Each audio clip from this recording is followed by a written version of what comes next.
juga teman-teman semua. Senang sekali untuk waktu yang Tuhan berikan buat kita. Ya, ini jam ngantuk, jam lapar tadi kita udah beres, udah kenyang, tapi ya hati-hati, maka berikutnya adalah jam ngantuk. Maka thank you udah meluangkan waktu untuk kita belajar bersama-sama hari ini melalui sebuah topik yang sebetulnya memang sangat marak secara global.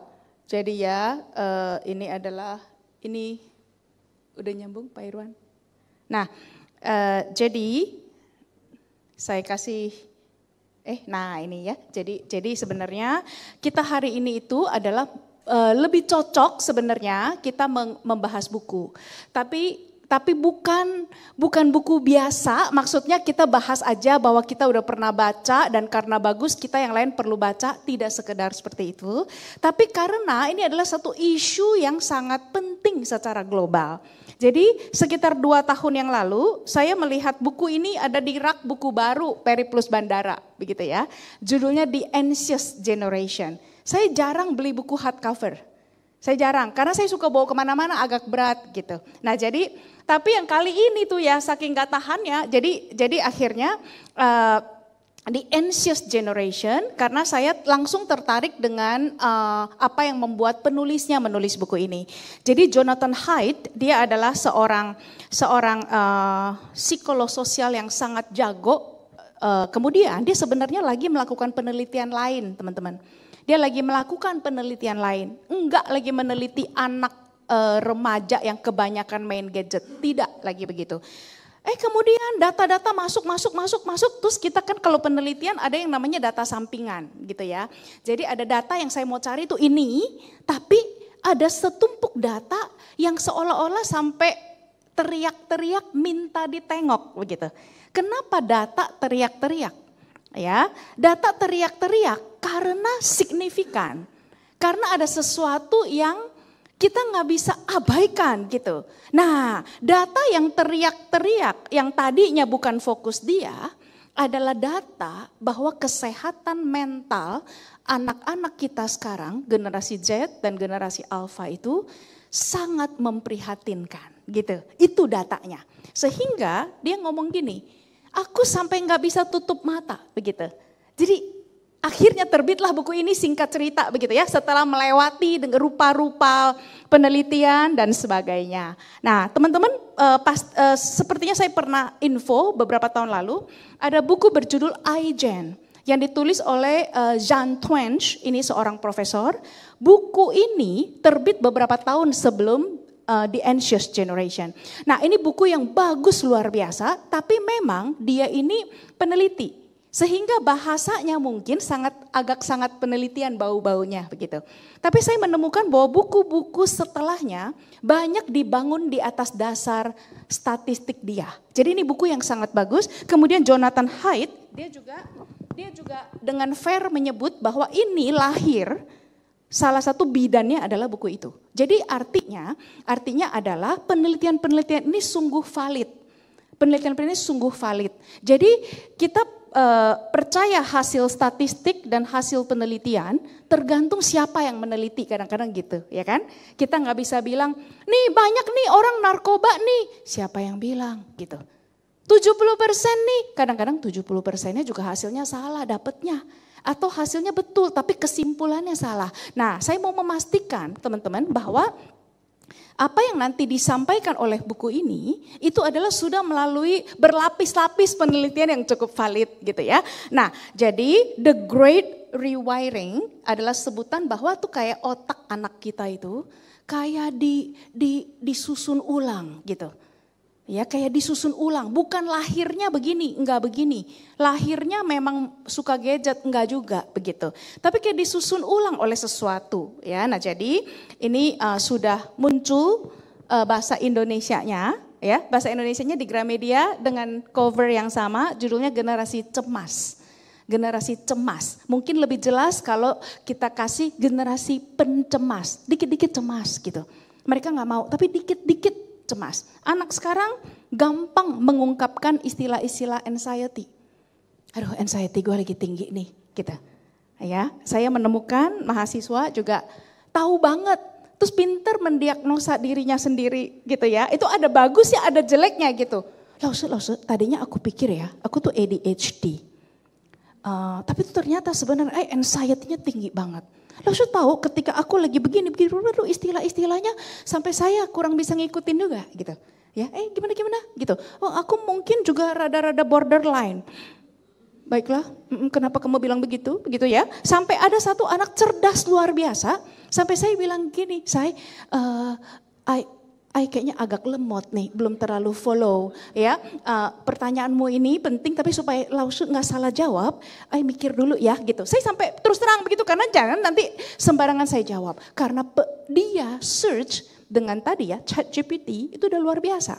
Saya bilang boleh nggak kamu kasih saya contekan apa yang kamu search? Oh boleh, saya forward ya gitu. Jadi dia forward hasil ChatGPT mengenai kesejahteraan psikologis dia.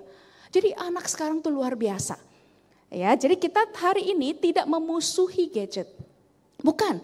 Tapi kita perlu kenal bahayanya sebelum anak kita bisa pakai dia sebaik-baiknya sebagai pembantu begitu. Ya, jangan nanti dia jadi permaisuri gitu kan. Ya, dia tidak boleh jadi permaisuri atas hidup anak-anak kita, begitu. Dia fungsinya dayang-dayang, gitu kan. Nah, baik. Jadi di anxious generation, apa yang terjadi pada Gen Z?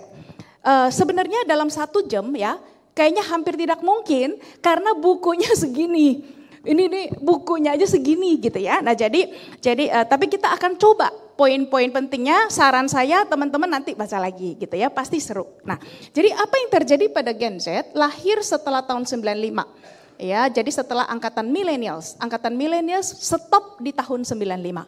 Jadi kalau anak kita lahir tahun 96, mereka sudah disebut Gen Z atau iGen, I kecil, I generation. Jadi kayak satu seri iPhone gitu ya. Nah, mengalami berakhirnya play-based childhood, masuk ke era phone-based childhood. Jadi masa kanak-kanaknya sudah kurang banget mainnya. Kurang main-main. Kurang main apa? Kan main game di iPad gitu. Kurang main yang tidak berbau layar gitu. Kurang main, nggak main galasing, nggak main bekel, nggak main karet di sekolah dulu ya kan, di jam istirahat dan sebagainya. Masuk ke dalam era phone-based childhood.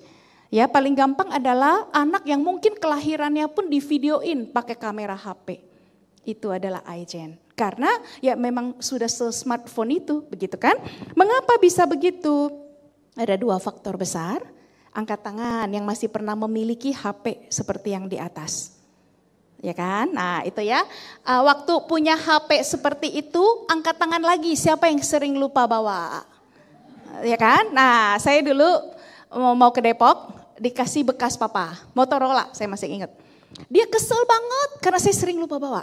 Karena dia khawatir ya kan, terus gitu, sering lupa bawa gitu. Jadi dia telepon HP-nya sendiri dan bunyi-bunyi di kamar saya gitu ya. Nah, jadi karena kenapa?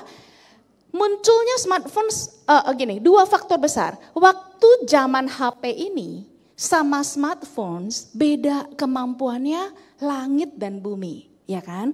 Kalau berjaman HP itu kita cuma bisa telepon dan SMS. SMS kita sampai dulu kita jago lah ya, pas-pasin karena sekali kirim 250. Jadi pas gitu, mau pacaran juga kan ya. Jadi jangan lewat 2 huruf bayarnya double gitu kan ya. Saya pacaran di zaman itu teman-teman. Jadi saya sangat jago menyingkat apa yang perlu disingkat ya. Nah, jadi terus ketikannya kan juga mau ketik C tek tek tek. Nunggu bentar C. Ya kan? Kalau kebanyakan C jadi yang lain begitu. Nah, jadi itu beda faktornya adalah pertama-tama munculnya smartphones dengan media sosial. Ya, dengan media sosial itu ada catatan yang sangat penting. Kemudian yang kedua, yang membuat generasi ini menjadi ada kayak otaknya di reset ulang adalah parenting kita sendiri, model baru yang serba takut dan serba main aman. Ya, nah ini kita sebagai parent, kita tidak saling menyalahkan di sini kan. Tadi kata Huiling melalui lagunya kan, kita kan saling menyembuhkan, saling menghibur. Nah itu betul. Kita memang tanpa sadar, bukan salah kita karena secara global gara-gara ada medsos juga, ketakutan orang di Irak, Jamaika, Beijing, Sydney menjadi ketakutan kita semua. Ya, anak orang jatuh ke kandang binatang buas. Kita ikut-ikutan takut di sini, padahal kita nggak bawa dia ke kebun binatang. Ya, anak orang kena apa di lift, kita takut sekali. Lalu kita jadi gendongin anak yang udah nggak pantas digendong ketika naik eskalator. Nah, jadi ketakutan ini juga terjadi secara global. Jadi kita jadi orang tua, lebih jadi orang tua yang dikit-dikit takut gitu. Lu jangan gitu lu, nanti diculik. Ya, minggu lalu saya akhirnya berhasil menyuruh anak saya yang kecil, tuh si Jerry ya. Dia sebenarnya udah umur 12 tahun 4 bulan gitu. Udah bangkotan ya. Jadi saya cuma suruh hal yang sangat sederhana. Ngapain? Jalan kaki dari rumah saya ke gereja gitu. Nggak usah nyebrang loh, ya kan? Nggak usah nyebrang loh, ya. Tapi ya, yang jemput saya kemudian saya dijemput teman begitu kan untuk pergi ke satu tempat lain. Maka Yakub dan Evan pelayanan di Kebaktian 1, sehingga benar-benar dia tuh luntang-lantung gitu. Jarang sekali ada itu, biasa ikut momon, ikut apung, ikut mer gitu ya. Terlalu banyak yang bisa diikut sehingga dia nggak punya kesempatan dong untuk jalan kaki sendiri. Saya senang benar, saya bilang yuk jalan kaki ya. Mukanya langsung jalan kaki gitu ya. Yuk tahu jalan kan ke gereja, saya gitu. Nggak yakin sih, nggak yakin. Nggak yakin gimana? Iya, jadi nggak jelas kalau udah sampai ujung situ, belok kiri apa belok kanan. Really gitu ya. Saya bilang itu gampang sekali, belok kiri kumon, belok kanan gereja. Ya, dia tidak suka les kumon teman-teman. Jadi saya ngomong gini, paling kalau nyasar jadi les kumon langsung nggak nyasar gitu ya. Langsung nyampe. Nah masalahnya adalah ternyata saya suruh dia berangkat jam 9 kurang 7. Terus teman saya nyampe kepagian. Jadi jam 9 kurang 7 juga. Jadi kayak ya udah dia jalan, mamanya juga naik mobil orang. Dia cuk sampai lewat di depan satpam, jalannya begini, kayak kesian banget gitu. Ya, saya tetap tidak mengubah itu. Ya, lu harus jalan sampai ke gereja, bawa kaos ganti kalau keringatan gitu. Begitu teman saya sadar, itu anak lu, iya ngapain dia? Gue suruh jalan kaki ke gereja, saya sampai dia tengok ke belakang, kayaknya keterlaluan banget gitu. Lu suruh jalan kaki sendiri anak segitu. Gue bilang dia tuh udah 12 tahun 4 bulan gitu. Udah 12 tahun 4 bulan. Ya, tapi kadang kita lupa. Waktu kita 12 tahun 4 bulan, kita udah naik angkot kemana-mana. Kenapa susah amat gitu ya. Dia jalan, akhirnya dia nyampe kan. Saya bilang nanti kasih tau mama ya, dia bilang udah nyampe. Seneng kan? Nah, hari ini mau saya suruh jalan lagi. Ya, bapaknya belum apa-apa. Ya udah nggak apa-apa, nanti papa yang antur. Ya udah, ya. Nah jadi gitu loh, serba aman.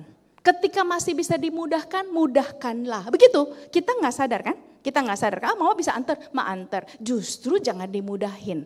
Ya, kokonya udah umur nanti September 15 ya. Nah jadi kemarin tuh saya suruh naik TJ pulang sendiri. Ya nggak bakal jauh lama, lu nggak bakal nyasar lah. Nyasar juga di negara sendiri.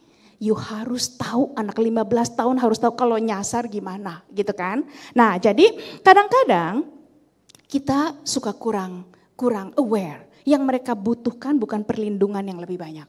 Semakin dilindungi, semakin kita takut, nanti bisa nggak?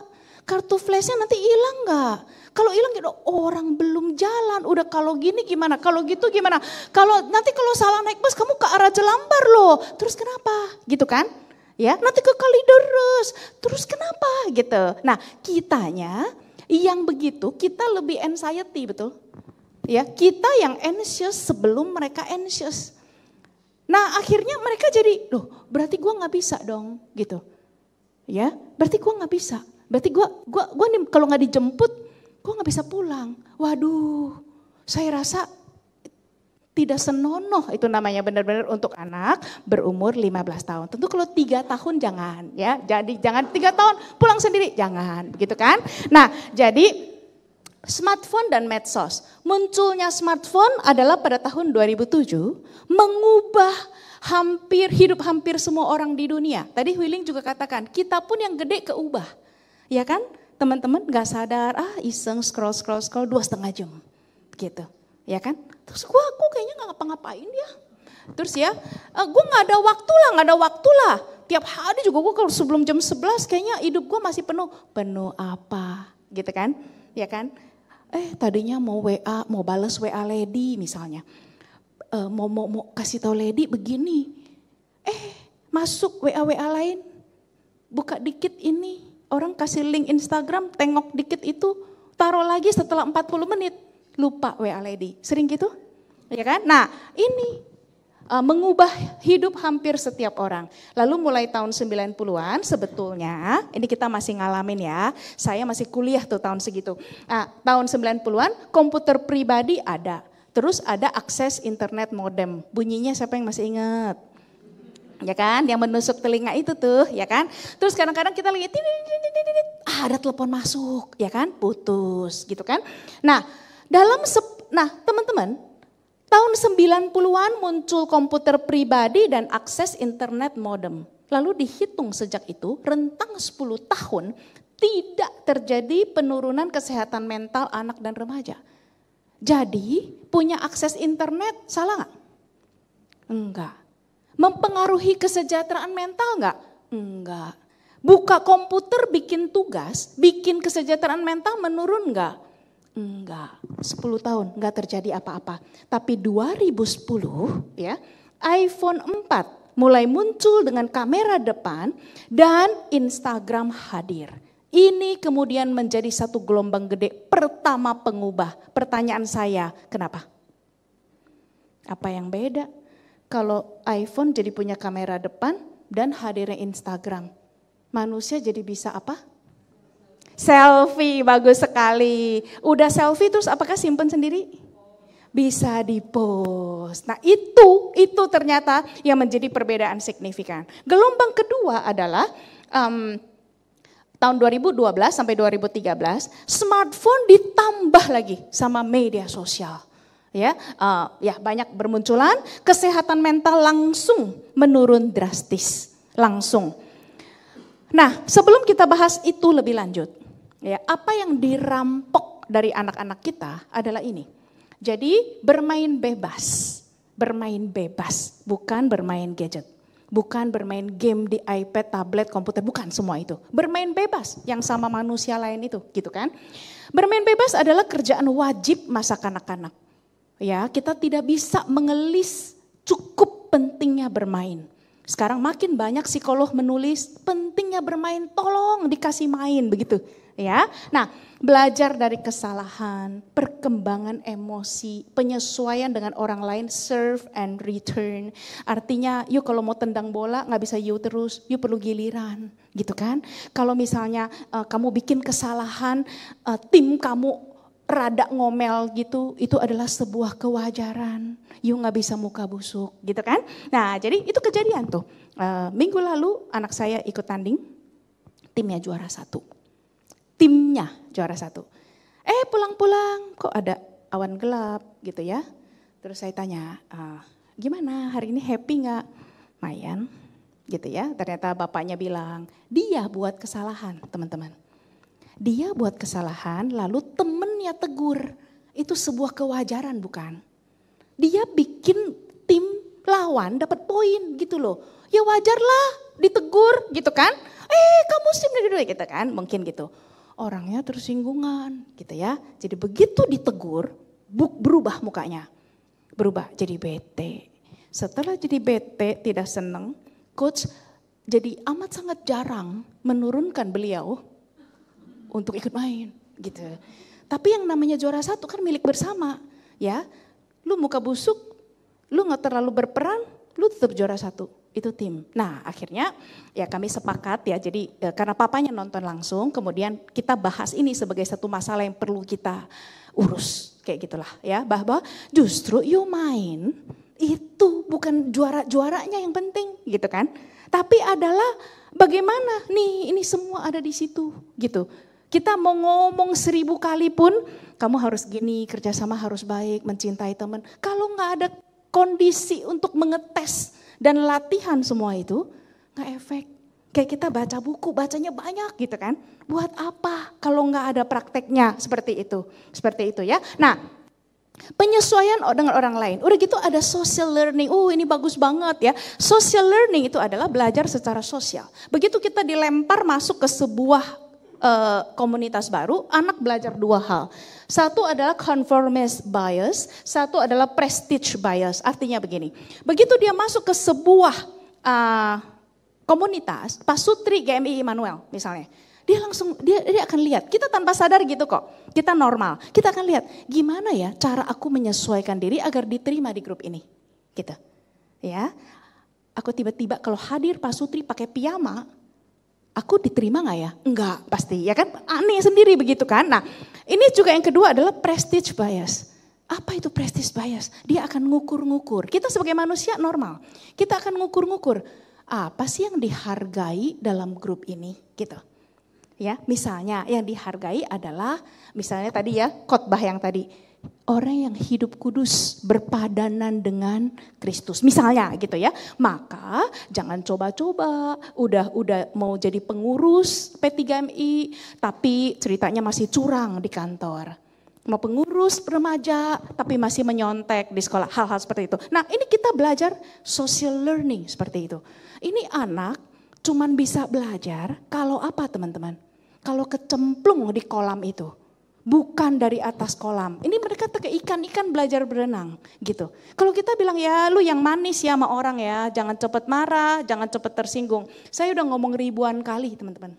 Bapaknya juga udah ngomong ribuan kali dengan tokoh-tokoh yang kita kasih tahu.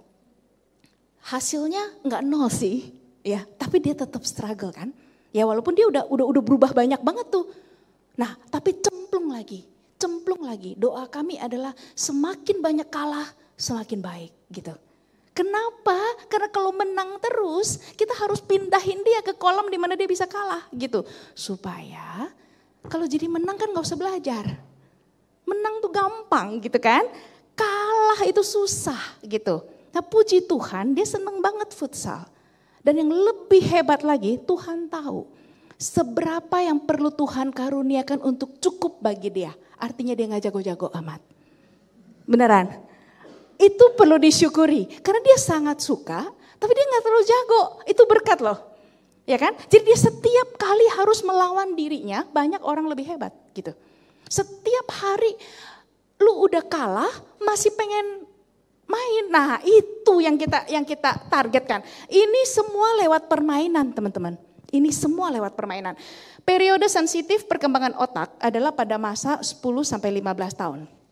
Ini kenapa disebut periode sensitif? Karena ini masa pembentukan identitas. Aku ini orang yang apa? Titik-titik anak kita isi di otaknya itu di umur ini. Nanti masih isi juga masih, tapi 10-15 tuh sangat amat kuat. Sangat amat kuat. Gue nih orang apa sih? Gue nih orang apa? Gue hidup di negara apa? Habis itu gue ini orang yang bagaimana? Aku nih cerdas ya? Aku nih ganteng ya? Gitu misalnya. Aku nih friendly ya? Nah anak sekarang mah lebih keren. Lause, aku memang introvert bawaan lahir. Jadi aku, maaf ya Lause. Jadi Lause kalau WA aku sering gak balas. Itu bukan definisi introvert, dia bilang gitu ya. Nah jadi pinter pakai jargon-jargon psikologi ya. Nah mengagumkan sih itu ya. Nah jadi begitu. Ini masa perkembangan otak. Aku ini orang seperti apa terjadinya di tahun-tahun ini. Nah bayangkan bahayanya kalau anak kita di umur-umur itu lihatnya gadget. Lihatnya sosmed. Ngelihat segala sesuatu yang tidak terlalu real. Ya, nanti kita akan bahas teman-teman. Efek umum daripada gadget, kemudian kita akan fokus kepada apa yang khusus bagi remaja putri yang punya anak-anak perempuan. Lalu apa yang khusus bagi remaja putra. Ya, jadi kita bisa aware begitulah ya. Orang tua zaman ini overprotective terhadap anak di dalam dunia nyata. Ya, kasih nyebrang gak boleh, pergi sekolah sendiri takut, main sepeda di komplek pun takut gitu kan ya. Nah tapi kurang protektif terhadap anak secara online. Ya, anak tinggal ngomong teman-teman semua boleh. Terus kita kayak aduh gue gak boleh jadi orang tua yang keterlaluan nih, gue juga bolehin begitu ya. Nah itu padahal senjata anak ya. Nah kemudian kita tuh harusnya otak kita dirancang Tuhan untuk selalu ada pada discover mode. Discover mode ini yang merancang kreativitas, keberanian, kesehatan jiwa dan fisik. Artinya anak kalau dibawa hiking gitu ya, anak tuh kayak discover sesuatu yang baru dari alam. Anak diajak main bola, anak diajak bahkan menari tarian tradisional, memasak, belajar bahasa asing, otaknya tuh terus berkembang karena berusaha menemukan apa yang baru. Tapi kalau kita parentingnya apa-apa takut, apa-apa gampangin dia, apa-apa ikut maunya dia, kamu mau gak ini? Enggak. Ya termasuk apa-apa tanya mau dia. Kamu mau gado-gado gak? Enggak, french fries. Ya, terus kamu mau kangkung gak? Enggak. Yang itu jangan ditanya gitu. Ya kan? Nah, banyak sekali parenting tips and trick yang sebetulnya perlu kita pertanyakan gitu kan. Kita harus jadi teman buat anak kita. Kata siapa? Maaf, kita punya teman kita sendiri. Ya kan? You punya teman you sendiri. I am not your friend. Ya, Michelle Obama juga bilang, sorry, I bukan teman you. I mau punya teman I sendiri. I disukai sama teman-teman I gitu ya. Nah, maka karena I am not your friend, maka tugas mama atau papa bukan menyenangkan kamu. Gitu. Tugas saya adalah agen Tuhan untuk memfasilitasi pertumbuhan kamu sebaik-baiknya. Walaupun ketika aku lakukan itu, kamu gak seneng gitu. Itu yang benar, bukan menyenangkan kamu. Kalau menyenangkan kamu gampang tugas saya gitu. Nggak mau makan sayur, ya udah deh ya, es krim aja. Baik, ya kan? Mau makan apa? Martabak, kasih. Habis martabak, donat, ya kan? Habis itu, dan mau Coca-Cola nggak? You seneng, badan you rusak semua. Temen, nggak bisa seperti itu. Nah jadi, kalau kita terlalu apa-apa takut-takut, defend mode. Anak itu bukan jadi bagus, jadi sedikit-sedikit, aduh nanti gini nggak ya? Nanti gitu gak ya? Akhirnya selalu ambil hal-hal yang aman teman-teman, tanpa kita sadari.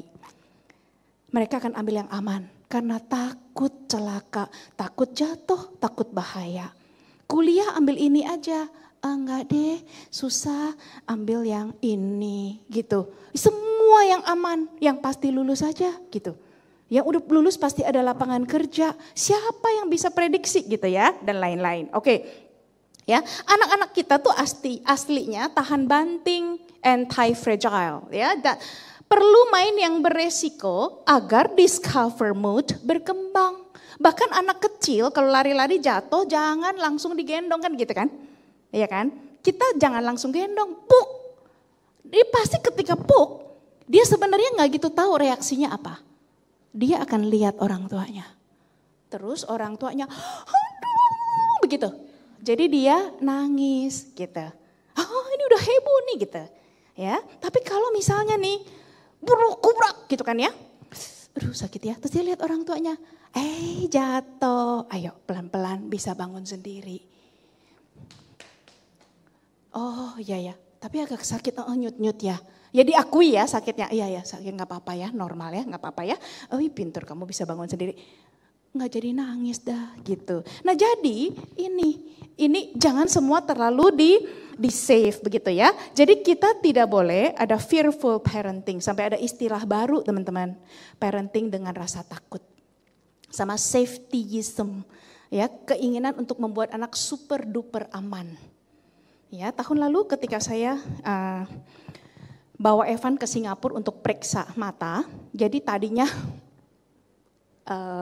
dikira ada tumor gitu deh ya, udah heboh dah, saya udah tegangnya luar biasa.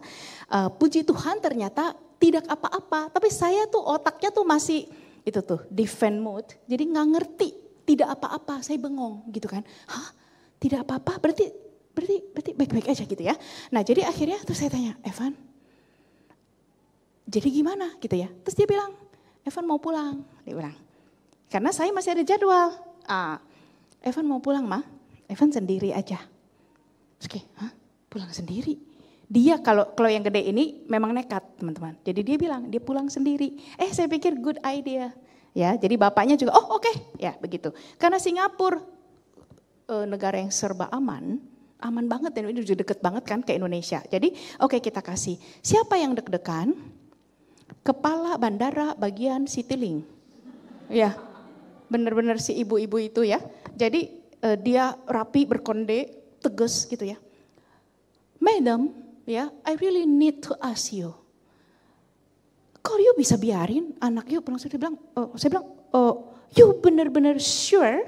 Terus saya bilang gini, biar dia lebih yakin, saya bilang, dia very sure gitu. Terus dia bilang, no, I ask you. Gitu, maksud dia, kok lu bisa begitu amat sih gitu kan. Terus dia bilang, oh gini, maksudnya kalau dia aja sure, apalagi saya. Dia bilang, terus kan dia gak pernah terbang sendiri. Gak pernah sih, tapi dia sangat sure, saya yakin. Terus dia bilang, kita mau ada escort gak khusus buat dia, pendamping begitu ya. Ternyata ada, oh gak usah begitu. Dia kayak lihat saya tuh, akhirnya suruh saya tanda tangan, pernyataan lah segala macem. HP orang yang harus jemput dia lah, terus saya bingung kok you lebih takut begitu kan. Nah jadi gini, akhirnya oke, Evan masuk, saya dadah, ternyata dia kirim orang. Tetap melihat gitu, akhirnya saya pikir kok dia lebih anxious ya. Akhirnya Evan udah nyampe, tuk gitu ya. Tentu sebenarnya saya tungguin di airport, maksudnya sampai dia boarding. Akhirnya dia boarding, kirim foto. Saya kucuk, saya pikir kesian kan ya nanti dia tegang. Saya balik dong ke ibu-ibu itu, Bu, anak saya udah baik-baik aja nih fotonya. Oh thank you madam. Saya pikir, itu yang mana yang emaknya begitu ya. Nah jadi nah dunia ini bukan cuman parent. Di sekolah guru-guru juga jadi lebih parno sama keselamatan anak-anak. Karena kan takut disalahkan. Pas Satpam juga parno sekali begitu ya. Ini saya ngomong dalam konteks yang baik gitu. Karena semua saling takut. Ini orang Citylink lebih takut dari saya benar-benar. Nah jadi safetyism. Playground dulu kayak begini. Ini playground asli zaman dulu. Tapi kalau kita suruh anak kita naik playground seperti ini, ya, saya rasa emak-emak lain, bapak-bapak lain, atau oma-oma yang lewat akan lihat kamu dengan lu waras nggak begitu. Tolong anaknya jangan disuruh ini, ya. Nah jadi ini bisa kebanting, keplanting katanya, ya. Nah ini pernah lu ada yang jatuh begini begitu. Nah akhirnya playground dibuat jadi begini, ya kan? Ini ya. Cuk. Terus naik, belum apa-apa udah serut gitu. Udah gitu ada yang khusus menjual lantai yang kalau jatuh pantatnya gak sakit. Ya, itu gak usah. Ya kan? Nah, tuh. Ini palsu teman-teman. Jadi semua ini adalah rumput-rumputan palsu, pasir-pasiran palsu. Pokoknya untuk anak-anak tuh sangat selamat dan sangat aman. Begitu ya. Nah, playgroundnya pun dibikin begitu. Oke, apa definisi dunia nyata yang anak-anak kita perlukan? Definisinya begini, bertubuh, bukan lewat layar. Nyata, ketemu nih manusianya yang ini namanya bertubuh. Ya. Yang kedua adalah sinkron, berlangsung pada saat bersamaan. Di saat itu kita main bareng, kita tidak melakukan hal yang lain. Lalu kemudian komunikasi satu ke satu atau satu ke banyak, tapi satu interaksi pada satu saat. Bukan pegang HP, interaksinya bisa 5 layar sebetulnya. No, gitu. Tapi ini satu interaksi, aku lagi main sama kamu, ya aku lagi main sama kamu. Aku gak lagi ngobrol juga sama orang lain. Kemudian berada dalam komunitas dengan standar bergabung dan keluar yang tinggi. Artinya anak harus tahu, ketika dia berkumpul dalam sebuah komunitas, buat gua bisa diterima oleh grup ini, gua harus memenuhi syarat apa? Gua harus menjadi teman yang seperti apa? Disitulah dia belajar apa yang namanya fairness, ya, sportif. Kalau kalah ngaku.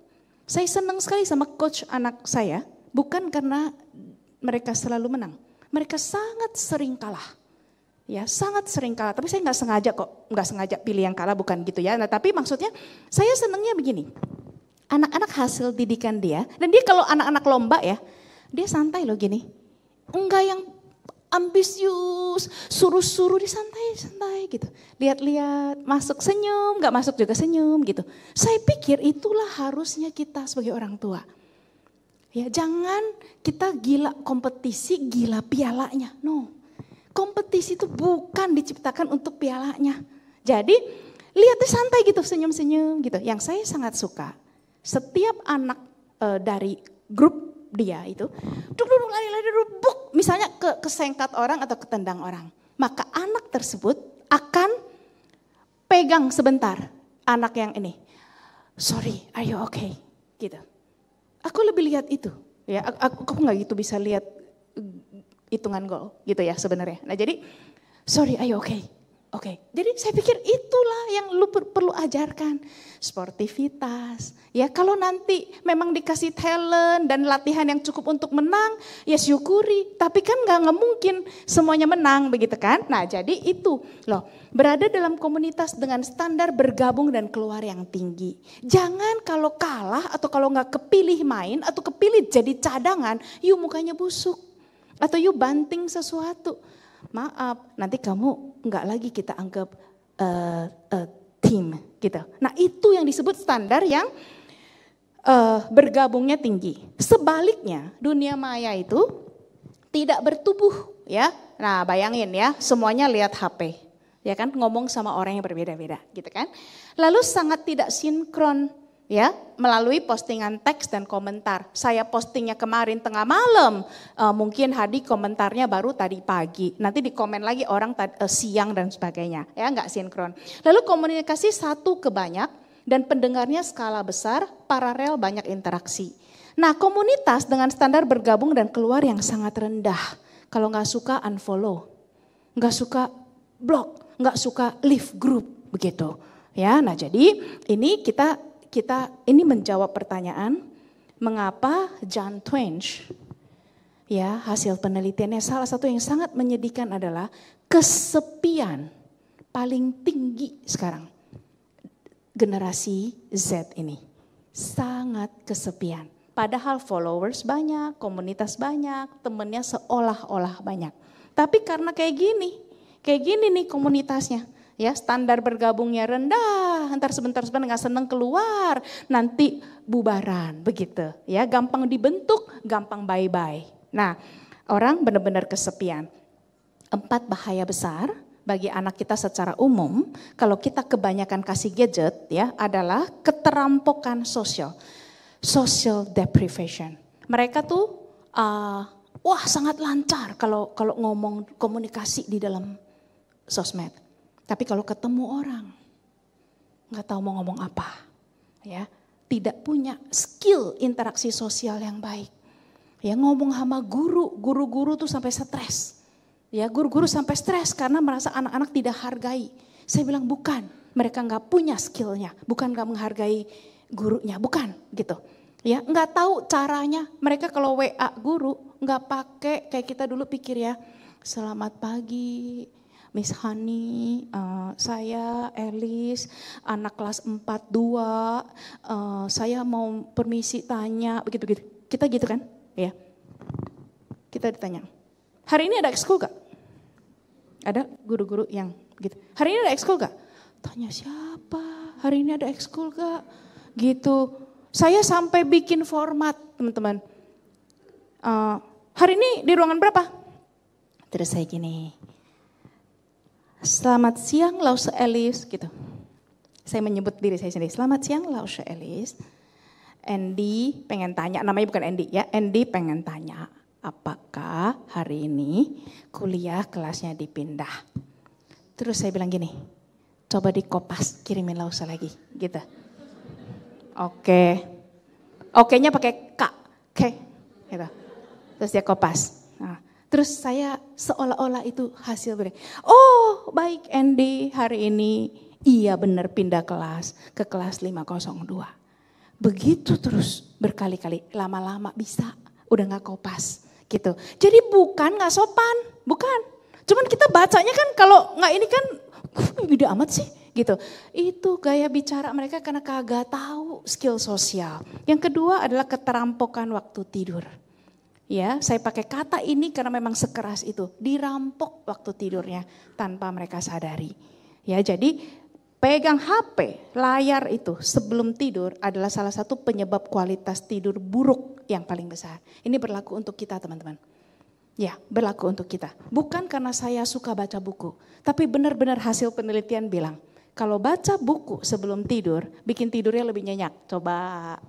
Beneran. Jadi daripada layar gitu. Ya, beneran ya. Nah, jadi karena kita kayak didongengin katanya gitu. Ya, saya nggak tahu efeknya kalau baca misteri, pembunuhan, nggak baca buku seperti itu sih. Nah, tapi kalau ini benar-benar ngantuk, tidurnya enak gitu ya. Dan terutama karena mata kita tidak menerima sinar-sinar yang sangat mengganggu kerja otak itu. Kalau kita terlalu banyak, anak kita apalagi. Jadi waktu tidur seolah tidur tapi nggak rest gitu. Nggak benar-benar rest ya. Lalu keterpecahan konsentrasi, attention fragmentation, sama kecanduan ya. Ini saya tidak detail ya, ini gampang kita kenal. Nah, keterpecahan konsentrasi. Menurut hasil survei, remaja putri mendapat sekitar 192 notifikasi per hari dari apps komunikasi sosial, yaitu kurang lebih rata-rata 5 menit sekali. Banyak lebih ya. Jadi selalu ada notifikasi gitu. Perhatian atau atensi yang sesungguhnya adalah seharusnya pilihan yang kita buat untuk menetap pada satu tugas. Jadi tugas yang bagus dan bermutu cuman bisa dihasilkan kalau kita fokus, betul? Iya kan? Kalau kita fokus baru bisa bagus. Artinya waktu kerjain hal ini, kita dengan sadar memilih untuk tidak kerjain hal lain. Itu namanya fokus gitu. Nah, tapi nih notifikasi smartphone ini memecah buyarkan perhatian anak. Lagi asik-asik nih bikin tugas.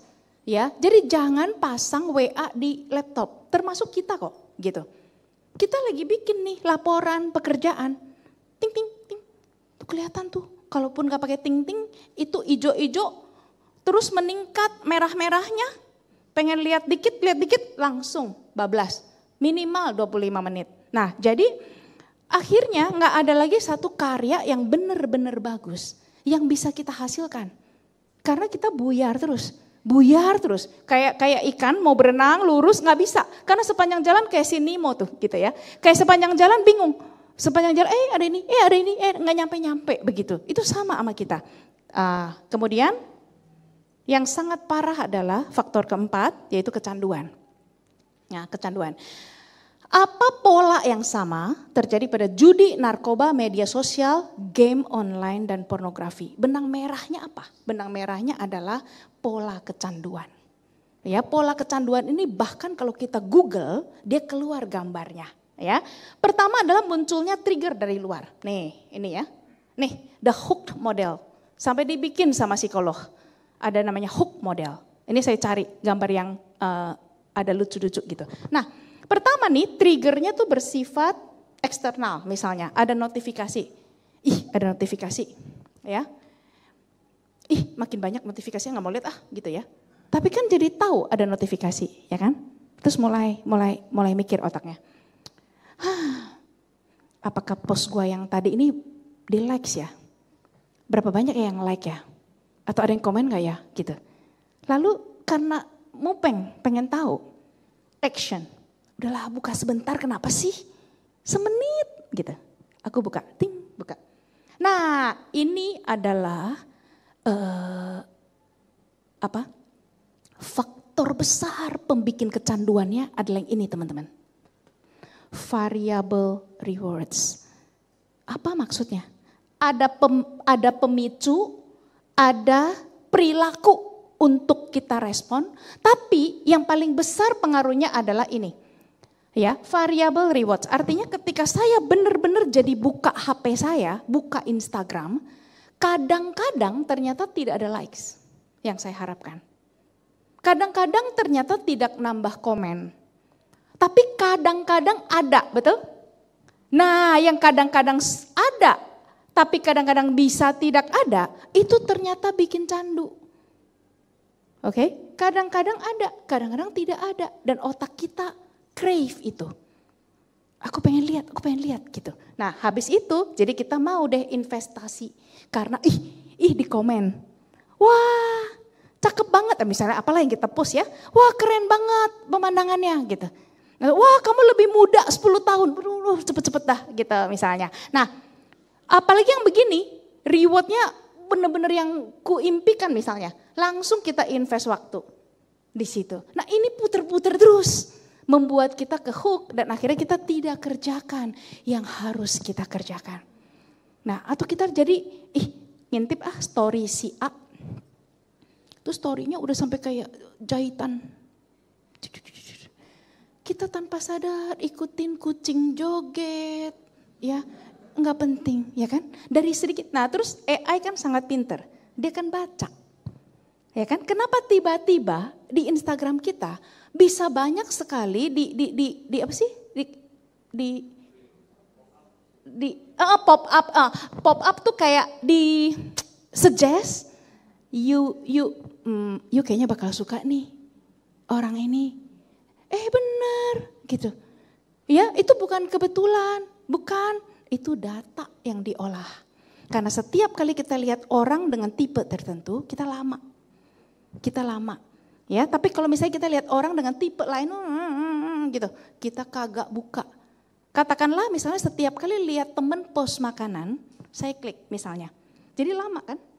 Syung, likes. Dia baca. Maka dia akan rajin kirimin saya post-post berbau makanan. Nah tapi kalau misalnya kirimin saya post berbau sesuatu, saya nggak pernah tertarik. Misalnya angkat besi misalnya. Lewat. Dia kan coba-coba terus. Nah itu kita dibaca pakai ini. Oke. Apalagi anak kita ya kan. Maka Mike Krieger, dia tuh sangat paham hal ini. 2021 ada seseorang bernama Frances Haugen. Dia orang dalam dari Facebook lah ya. Nah ini kasus yang cukup besar, namanya The Facebook Files.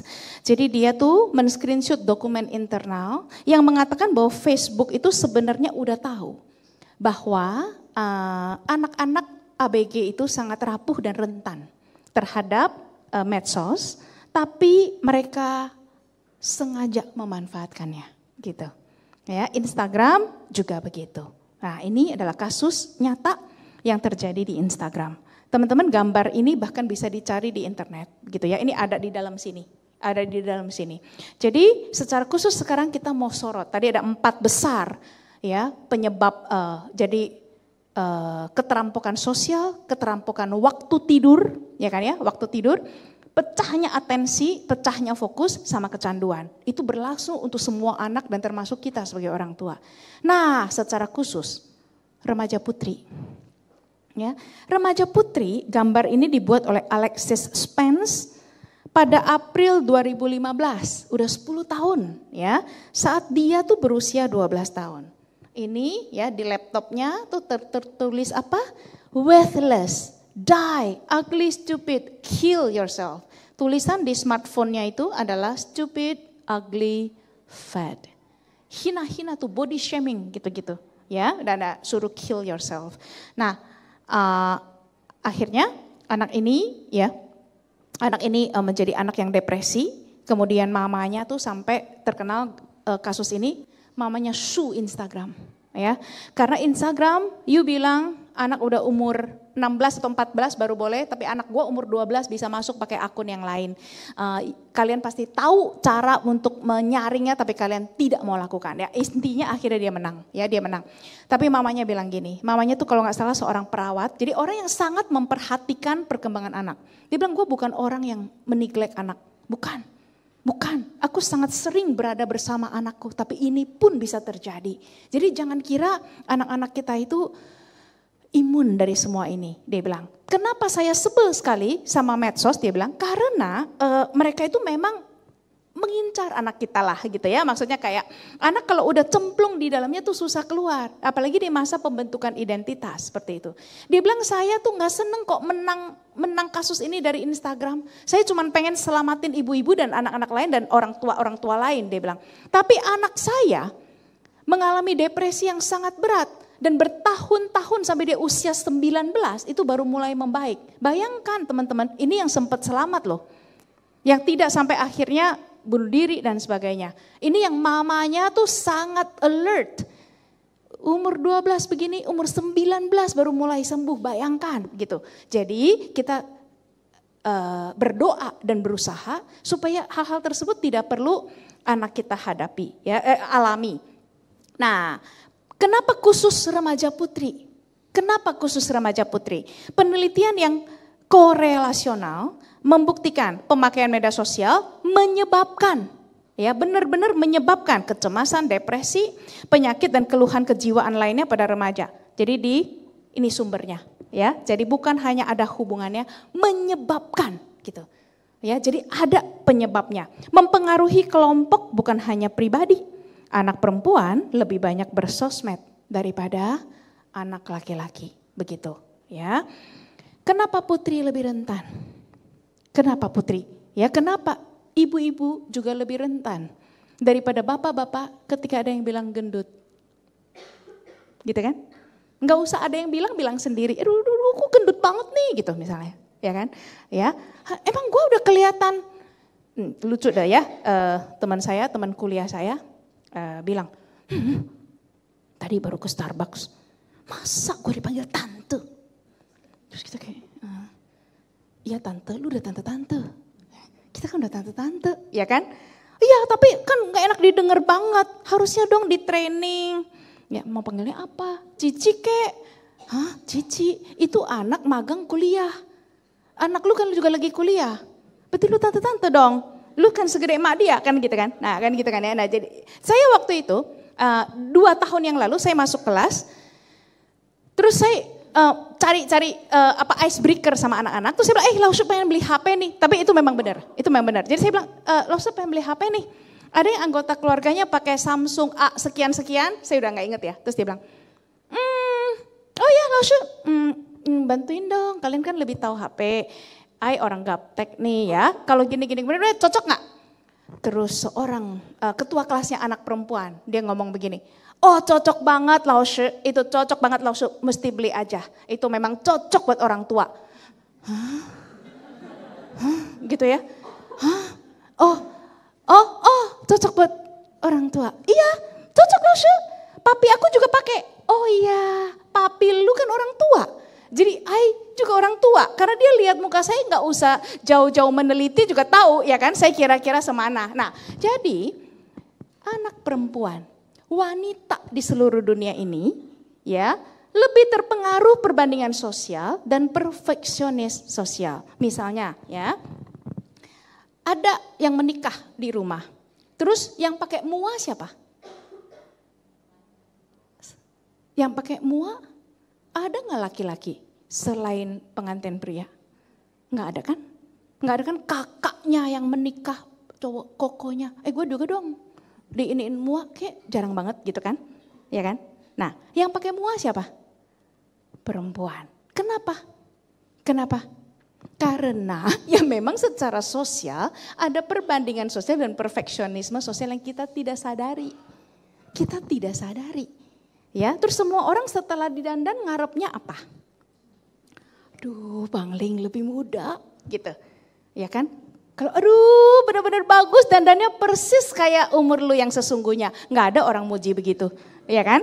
Aduh ya misalnya, aduh tante gitu ya.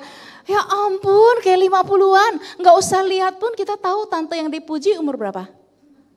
70-an, bener gitu. Kalau misalnya ya, aduh tante bener-bener kayak seumur tante, bagus banget muanya, very real. Gak ada yang kayak gitu, gak ada yang kayak gitu. Nah jadi sosiometer ini langsung drop, langsung melihat orang ketika, ini juga hasil penelitian, maka ada, ini juga bisa dicari. Bayangkan the sociometer theory. Sociometer theory adalah kalau self esteemnya tinggi, maka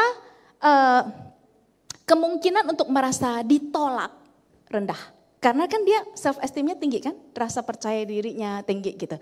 Tapi kalau rasa percaya dirinya rendah, ya secantik apapun dia, semenarik apapun dia sebetulnya, secara inner dan outer, dia akan mudah merasa ditolak gitu. Ya jadi apakah orang sebetulnya makin indah tampak luarnya dia akan semakin pede? Ternyata jawabannya enggak gitu. Ternyata tidak begitu. Ternyata dia kemungkinan bisa merasa ditolak. Karena fokusnya selalu adalah apa yang kurang. Ya, dalam pandangan kita secara objektif dia cantiknya luar biasa. Tapi dia nggak lihat itu. Yang dia lihat adalah, ya rambut gue menipis gitu. Ini tuh masih tebel. Oh lu nggak tahu waktu gue masih muda. Hah? Kalau ukurannya begitu merepot gitu. Ya. Terus sekarang keriput gue banyak. Iya sih normal sih gitu kan. Uban gue banyak, normal juga. Sebenarnya itu semua normal yang tidak bisa kita tolak. Nah tapi ya konstruksi sosial apalagi pasar kan memanfaatkan ini dengan baik. Maka yang paling laku adalah bisnis berbau kewanitaan, ya. Self love bilangnya, tapi jualannya skincare, ya, hal-hal untuk memperbaiki gitu ya. Saya suka godain karena saya punya beberapa murid jadi mua. Lalu jadi dong model kita gitu ya. I tahu pasti laku gitu ya, bangga ya. Jadi pasti laku. I tahu kamu kan sengaja pilih orang yang sipit kan. Iya Lause. Nah itu dong tolong diganti dong istilahnya. Istilah apa yang perlu diganti? Kan mereka kan suka pamer hasil. Bagus-bagus mereka jago-jago. Nah bayangkan teman-teman. Orang sipit didandanin itu matanya namanya apa? Teman-teman ada yang muang gak di sini? Namanya secara bahasa aja ya ampun. Namanya adalah koreksi. Koreksi eyelid. Koreksi artinya lu gak bergaris, gue harus minimal bikin bergaris. Jangan dong dikoreksi. Ya enggak mau dikoreksi, udah merasa bagus. Lausu kan gini. Nah jadi mereka dalam sekolah mua, salah satu yang harus mereka lakukan ada itu aja namanya udah koreksi. Koreksi, bayangkan gitu. Sehingga, nah sebenarnya yang Tuhan ciptakan, emang siapa yang bilang kalau pesek lebih jelek daripada mancung? Nggak ada yang bilang. Siapa yang bilang kalau warna kulit makin terang makin indah? Nggak ada yang bilang, apalagi di Alkitab, ya kan? Siapa bilang? Tapi kok kita pikirnya gitu? Karena konstruksi sosial gitu. Kan siapa bilang rambut kalau panjang, tebel, hitam, lurus lebih bagus daripada yang kriwil? Siapa? Nggak ada, nggak Alkitabiah bilang itu lebih bagus gitu. Nah tapi ini semua ciptaan-ciptaan yang anak kita percaya, yang anak perempuan kita kalau sangat dini lihat sosmed, dia akan terus membandingkan diri. Akan terus membandingkan diri tanpa sengaja bahwa dia kurang ini, kurang itu, kurang ini, kurang itu, kurang semua begitu. Ya, karena padahal orang masuk foto di sosmed, mungkin dia udah foto ke ratusan kali. Ya jegreknya 150 kali pilih 2. Dari segala sudut yang kelihatan paling ini. Sekarang ada istilah lagi. Laushe, orang kiri. Pernah satu kali kita mau foto kelas. Terus jadi lelet. Tahu gak kenapa jadi lelet? Karena semua merasa dirinya orang kiri. Apa itu orang kiri? Yang lebih cantik kelihatannya kalau dari sisi kiri. Gitu. Ya, jadi gini nih macam-macam ya anak-anak Gen Z ini, aduh sudah setua ini nggak tahu kiri apa kanan, menurut kiri kanan depan belakang cakep gitu ya. Nah jadi tolong jangan bikin lebih susah lagi hidup ini. Mau foto kelas semua mau kiri gimana? Saya bilang ini kan kita tinggal lencang kanan gitu ya, nggak ada yang mau ikut saya. Ayo biar ini semua senyum-senyum, nggak kenapa kita orang kiri? Ya, nah jadi benar nggak orang kiri kanan? Memang sih saya pernah baca ada penelitian gitu, tapi seberapa persen sih lebih cakepnya ya kan? Seberapa persen sih kok percaya amat gitu kan? Nah jadi terobsesi dalam hal-hal yang standar perbandingan sosial yang tidak masuk akal ya. Kenapa putri lebih rentan lagi? Karena serangan kaum perempuan lebih ke arah hubungan relasional. Ya teman-teman tahulah cewek-cewek tidak saling menonjok. Cowok-cowok mungkin saling menonjok habis itu lupa. Ya, bahkan kalau maki itu saling memaki, tapi habis itu lupa. Kalau cewek, dia nggak maki, dia nggak jambak, dia nggak tonjok, apalagi tendang. Tapi sungguh horor, ya jurus-jurusnya itu. Karena jurus-jurusnya menyerang hubungan dan reputasi. Dan menyerangnya caranya sungguh mengerikan. Nah, serangan bersifat tidak langsung. Di belakang ngomongin. Ya, di belakang ini ngomongin jeleknya dan sebagainya. Nah hati-hati, apalagi cyberbullying antara anak perempuan meningkat drastis dan jangan kira anak perempuan tidak bisa ganas. Ya, jangan kira anak perempuan bisa lebih ganas, begitu. Kenapa banyak terjadi kasus bunuh diri? Karena ketika ada anak perempuan polling, ya anak laki-laki juga terjadi ya. Apakah aku sebaiknya bunuh diri? Yes, 100% dia bunuh diri. Ya, ada ya kasus sampai seperti itu. Media sosial menjadi sarana dan senjata yang handal. Ya, orang bisa saling bully di dalam media sosial. Sungguh mengerikan. Nah, kenapa putri lebih rentan? Ini dari zaman dahulu kala, anak perempuan memang lebih mudah membagikan perasaan. Sebetulnya teman-teman, ini adalah kekuatan kaum perempuan. Kekuatan kaum perempuan adalah sharing. Sehingga beban bisa terbagi dengan baik. Ya, sharing yang harusnya dilakukan di dalam live itu, ya, ternyata enggak dilakukan, dibawanya ke sini sehingga ke medsos, itu menjadi salah. Remaja putri sebetulnya ya, dia itu kalau cemas sharing, dia menjadi kurang cemas. Nah, tapi karena pengaruh terlalu banyak gadget, akhirnya dia enggak sharing ke manusia yang bertubuh, dia sharing di medsos, gitu. Sehingga apa yang terjadi? Berkali-kali lipat. Bisa mempengaruhi temannya, juga menjadi cemas dan depresi. Dia bikin IG story, ya, pokoknya suasananya very gloomy. Tapi dia nggak benar-benar ngobrol sama temennya, nggak minta pertolongan. Nah, jadi hal seperti ini. Nah, ini terkenal ya, salah satu penyakit sosiogenik. Ini terjadi dulu di sebuah desa kecil di Strasbourg. Ada namanya dancing plague. Jadi satu pandemi menari. Dimulai dari seorang perempuan, tiba-tiba dari dapur rumahnya dia menari nggak bisa berhenti. Menari nggak bisa berhenti, terus keluar terus sampai sepatunya robek-robek, dia terus menari. Dan akhirnya lama-lama jadi ada perempuan-perempuan lain di desa itu ikut menari dan mereka tidak bisa di stop. Sampai ini ada gambar diabadikan, para bapak-bapak yang lebih kuat ini sampai harus ini mereka gitu, ditahan dengan berat supaya mereka stop menari, itu sampai berdarah-darah kakinya. Nah, ini salah satu penelitian antropologi yang membuktikan bahwa memang perempuan lebih rentan punya penyakit sosiogenik. Yang sekarang diteliti ya, kenapa perempuan lebih rentan autoimun. Nah, ini memang ya belum menjadi penelitian yang valid bagi semua. Tapi salah satu temuan penelitian memang menemukan itu. Kenapa? Karena dipendam. Segala sesuatu dia nggak senang tapi dipendam gitu. Nah, maka punya teman sharing yang sehat, punya kolam bergaul yang sehat itu amat sangat penting sekali. Terutama untuk kaum perempuan ya dan kaum anak-anak putri.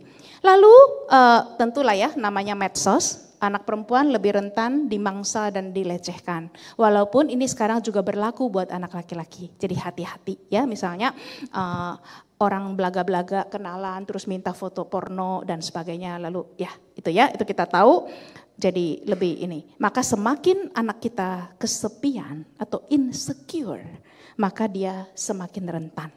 Ya, ini akan menjadi pembahasan yang panjang untuk mencegah ini. Tapi intinya adalah kasihi dia baik-baik. Ya, kasihi dia baik-baik. Ini sedikit out of topic, tapi ada sebuah buku bagus tentang hubungan ayah dengan anak perempuannya. Jadi untuk bapak-bapak yang dianugerahkan anak perempuan, sayangi dia baik-baik. Bukan berarti jadi pilih kasih dong, bukan ya, bukan gitu. Sayangi dia baik-baik sebaik-baiknya. Sehingga lain kali you gak usah bingung berpesan, berkitab-kitab mengenai cowok mana yang dia tidak boleh nikahi. Oke? Gak usah capek-capek, sayangi dia dengan kasih yang tanpa syarat. Hargai dia dan kasih tahu bahwa dia penuh dalam dirinya sendiri, bahwa dia berharga sebagaimana adanya dia tanpa perlu berubah. Jangan, pesek ya. Si pesek, bapaknya sendiri ngomong begitu. Kalau bapaknya cukup sayang, percayalah dia gak usah cakep, gak usah benar-benar pinter, gak usah ini, gak usah itu.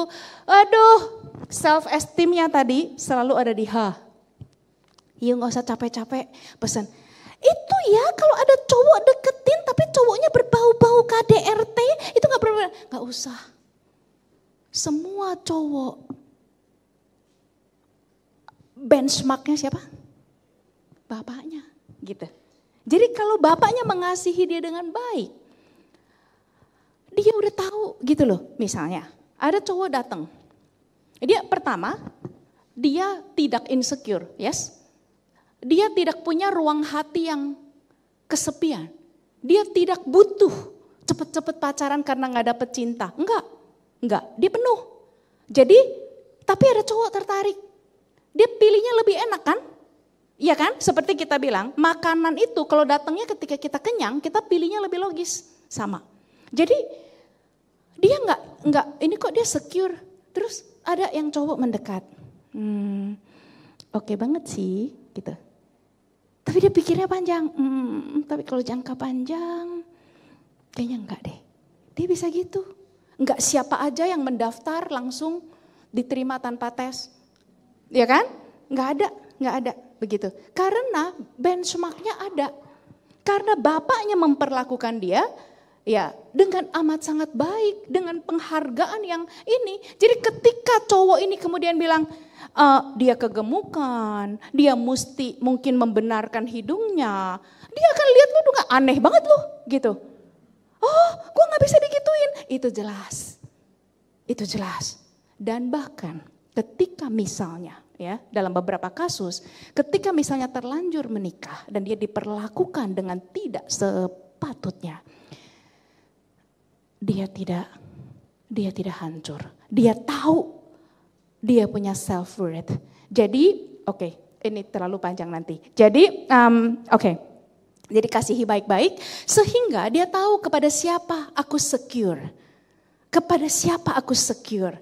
Ya kepada bapak gua ini dan mak gua juga begitu kan ya. Nah, sehingga dia tidak rentan. Dia tidak kepengen cepet-cepet dikasihi atau mendapatkan cinta dari laki-laki yang sepertinya sangat mungkin romantis, mungkin tergila-gila padanya ya.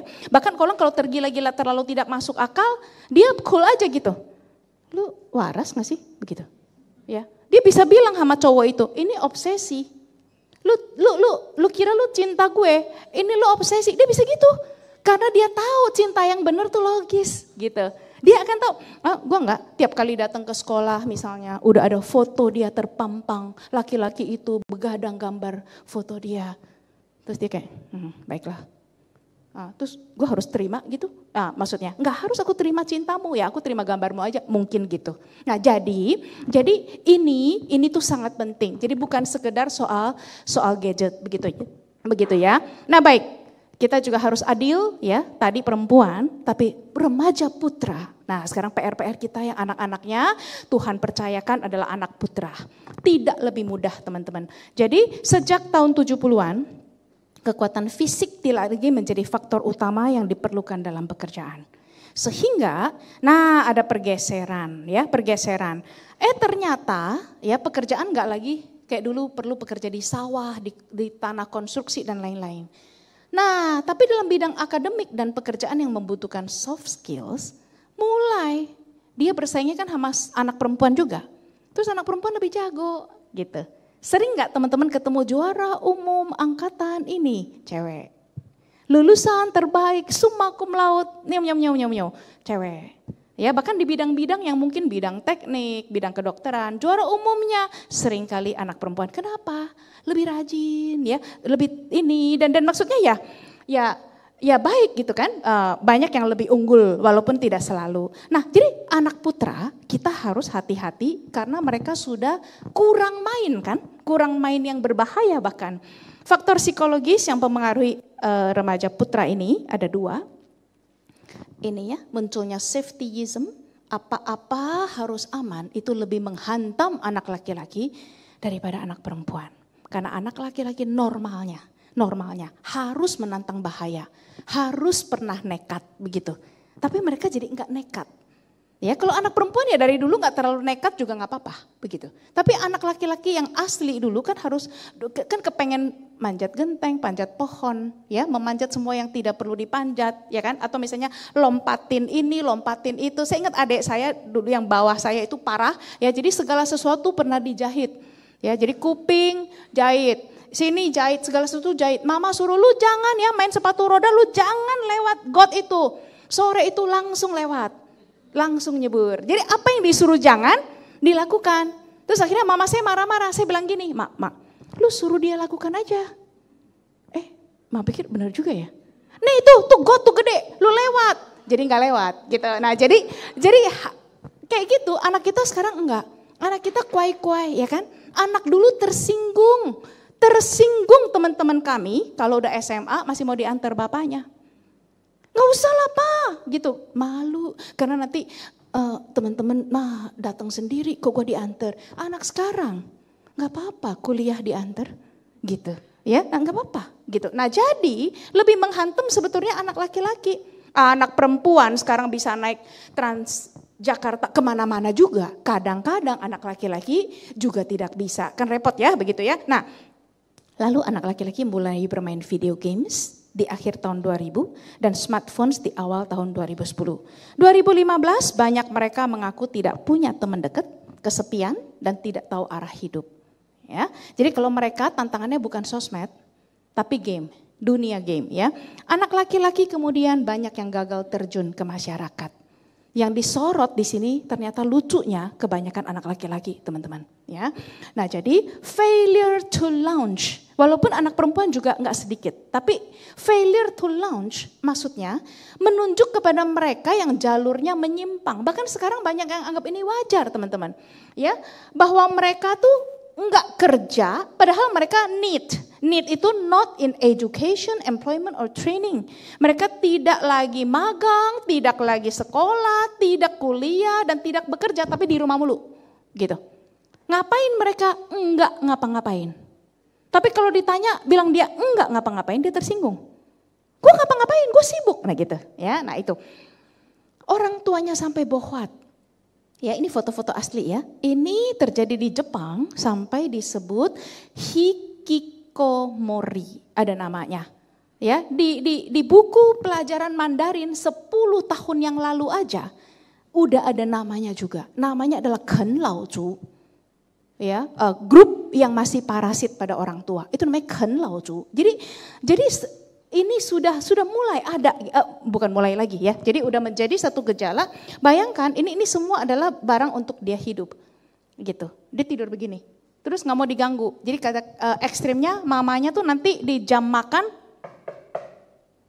makanan udah taruh ya, gitu. Dia bahkan nggak buka ketemu mamanya, ya, gitu. Nanti mamanya pergi, dia buka, ambil, udah selesai, keluarin lagi, kayak gitu. Kayak gitu. Lalu orang mau wawancara, ada yang berhasil wawancara mengatakan, kamu bukannya kayak hidup di penjara. Kayak begitu. Dia bilang, justru bagiku di dalam kamarku ini adalah surga.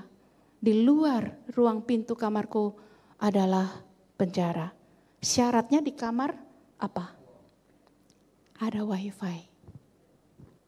Segitunya. Jadi dia berhubungan sama semua orang di seluruh dunia dengan time zone yang berbeda-beda sesuka dia. Nggak ngapa-ngapain.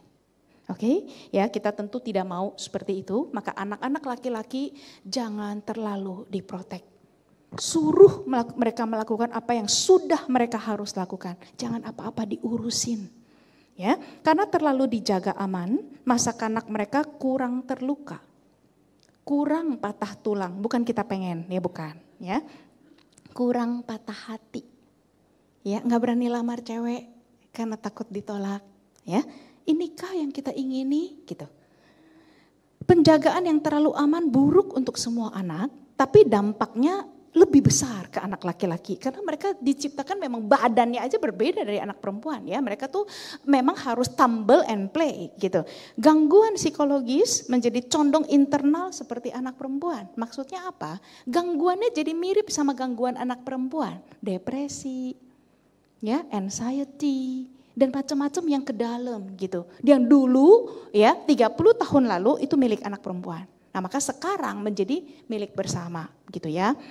Dunia maya dengan senang hati menyambut mereka, ya, sehingga mereka tuh hebat deh. Jadi bisa main tidak berhenti, bisa hidup aja seperti itu. Apalagi orang tua juga tidak mengharuskan mereka apa-apa tanya, lu nggak mau cari kerja, gitu misalnya. Ya udah kirim, gak ada yang balas, gitu. Ya, atau lu nggak mau cari kerja, emang gua nggak kerja di sini, nah gitu. Ya, jadi dia menganggap dia kerja, dan sebagainya, udah halu begitu kan. Nah, maka terjadi juga kekosongan spiritual. Ya, praktik-praktik keagamaan mereka tidak juga lakukan. Ya, mereka juga enggak, gua misalnya Boksu suruh ke gereja, kamu kok udah lama nggak ke gereja, sama aja online ibadahnya gitu. Ya, sama aja padahal nggak sama, karena mereka tuh nggak mau ketemu orang sebenarnya. Apalagi paling takut apa? Paling takut dibesuk.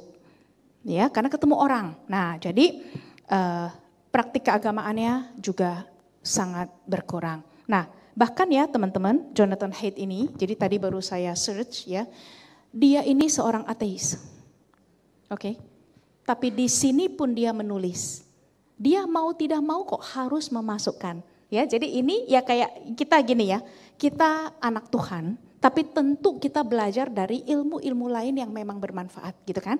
Nah, bukan karena dia ateis maka kita tidak percaya semua hasil penelitiannya, ya enggak gitu juga. Nah, tapi yang hebat adalah dia pun harus mengakui bahwa salah satu grup anak-anak dengan kesejahteraan mental terbaik adalah anak-anak yang punya komunitas gereja dan komunitas sports dan punya komunitas lain, ya, grup sports ekstrakurikuler. Salah satu yang paling ini adalah salah satu tempat keagamaan, gereja, gitu. Ya, karena mereka bisa berkembang bareng. Nah, apa yang perlu kita lakukan? Aduh, jadi banyak deh ya yang perlu kita lakukan, tapi nggak usah takut. Sedikit-sedikit, semampu kita, begitu ya. Sebagai orang tua, kita perlu menantang diri untuk menyelamatkan anak-anak dari gelombang besar yang banyak ini. Pertama adalah berikan waktu bermain bebas yang banyak, yang sama manusia lain. Usahakan, ini sebabnya kenapa namanya ini seminar pasutri, karena kita tidak bisa lakukan seorang diri. Ajaklah teman-teman di dalam live, ajaklah teman-teman di dalam pelayanan kita bergandengan. Jadi kalau mereka bilang, aku begini sendiri, enggak, ada teman-teman tuh anaknya itu anak si Anu gitu. Jadi kita bisa kasih bermain bebas yang banyak. Ya, sama-sama main apa, bikin komunitas itu. Istilahnya bikin kolam untuk mereka bisa berenang gitu. Ya, karena kita cuma larang tapi kita nggak sediakan juga nggak bisa gitu. Undur waktu untuk memberikan smart gadget kepada anak sampai sebelum usia 14 tahun. Sampai sebelum 14 tahun, ini kalau bisa ya lakukan ini. Tebalkan telinga, hati dan muka karena dunia berbeda. Karena anak-anak pasti akan bilang seperti anak saya ya, menyindir saya dari umur 8. Dari dia umur 8, ya sekarang kan 12. Tahun 4 bulan, jadi udah berapa lama saya disindir ya. Tapi kita perlu tebalkan, sekarang udah pegang HP ya, udah pegang HP. Tapi karena anak cowok ya nggak terlalu butuh media sosial, jadi lain tantangannya. Tapi dia juga tetap kecanduan layar gitu loh, tetap kecanduan layar. Kalau kita tidak tegaskan stop ya susah gitu kan. Nah, kirim anak mengikuti acara luar kota yang seru. Ya, tadi makanya saya lihat ya anak-anak, ada anak Kevin, saya Jovi, ada juga Abby, Ruby yang masih muda-muda ya, ada Ellen ikut social trip ya, I think itu bagus sekali, itu pasti sesuatu yang akan mengubah wawasan mereka. Kasih lihat, itu umur-umur yang cantik untuk mereka belajar. Semakin besar mereka, dorong untuk meningkatkan mobilitas mandiri. Ya, suruh belanja ke warung, suruh belanja ke Indomaret. Ya, nah naik kendaraan umum, jalan ke minimart, usahakan kebutuhan mereka sendiri begitu. Lebih gede lagi, usahakan dia bisa magang dan menikmati kegiatan produktif yang mencakup belajar dari mentor atau orang dewasa lain. Kirim magang ke perusahaan teman, gitu. Kirim apalah kemana gitu ya. Nah jadi kita bisa saling gitu. Summer course pilih dengan bijak, pertukaran pelajar atau kasih gap year yang produktif. Misalnya 1 tahun lulus SMA nggak langsung kuliah, kasih dia lihat-lihat, tambah-tambah wawasan. Nah kemudian saat anak berusia 18 sampai 24 bulan, pastikan tidak ada layar sama sekali. Sama sekali artinya jangan 9 bulan dia bisa pencet-pencet kita anggap pinter. Jangan kasih lihat. Jangan sejak amat sangat kecil karena makin kecil pengaruhnya makin jelek. Selama anak di jenjang TK, SD, SMP, SMA, pakai kontrol orang tua untuk menetapkan batas yang jelas. Ini gadget punya papa mama. Pinjemin buat kamu. Ya, kadang-kadang anak lupa ya. Siapa ownernya? Gitu. Papa mama ownernya. Artinya papa mama berhak tahu apa yang ada di dalam situ. Berhak tahu, iya. Gitu kan, kalau nggak bilang iya kan kita kayak term and condition. Kalau nggak bilang iya tik semua kan, nggak I agree kan kita nggak jalan. Nah kita perlu begitu ya. Apps apa saja yang bisa diakses, tidak ada kata terlambat untuk memulai dan mencoba lagi, dan ingat tawarkan alternatifnya. Kasih dia kesibukan di bidang lain. Karena kalau nggak dia akan gadgetan. Segala sesuatu kalau dibandingin dengan gadget menang. Segala sesuatu. Saya sangat suka membaca teman-teman. Tapi kalau saya lebih dulu ambil handphone daripada buku, siapa yang menang? Bahkan saya juga yang menang adalah gadget. Pasti gitu. Jadi taruh laci gadgetnya. Ya saya sering bilang mereka begitu, taruh laci yang jauh. Malah ada yang saranin taruh ke ruang sebelah.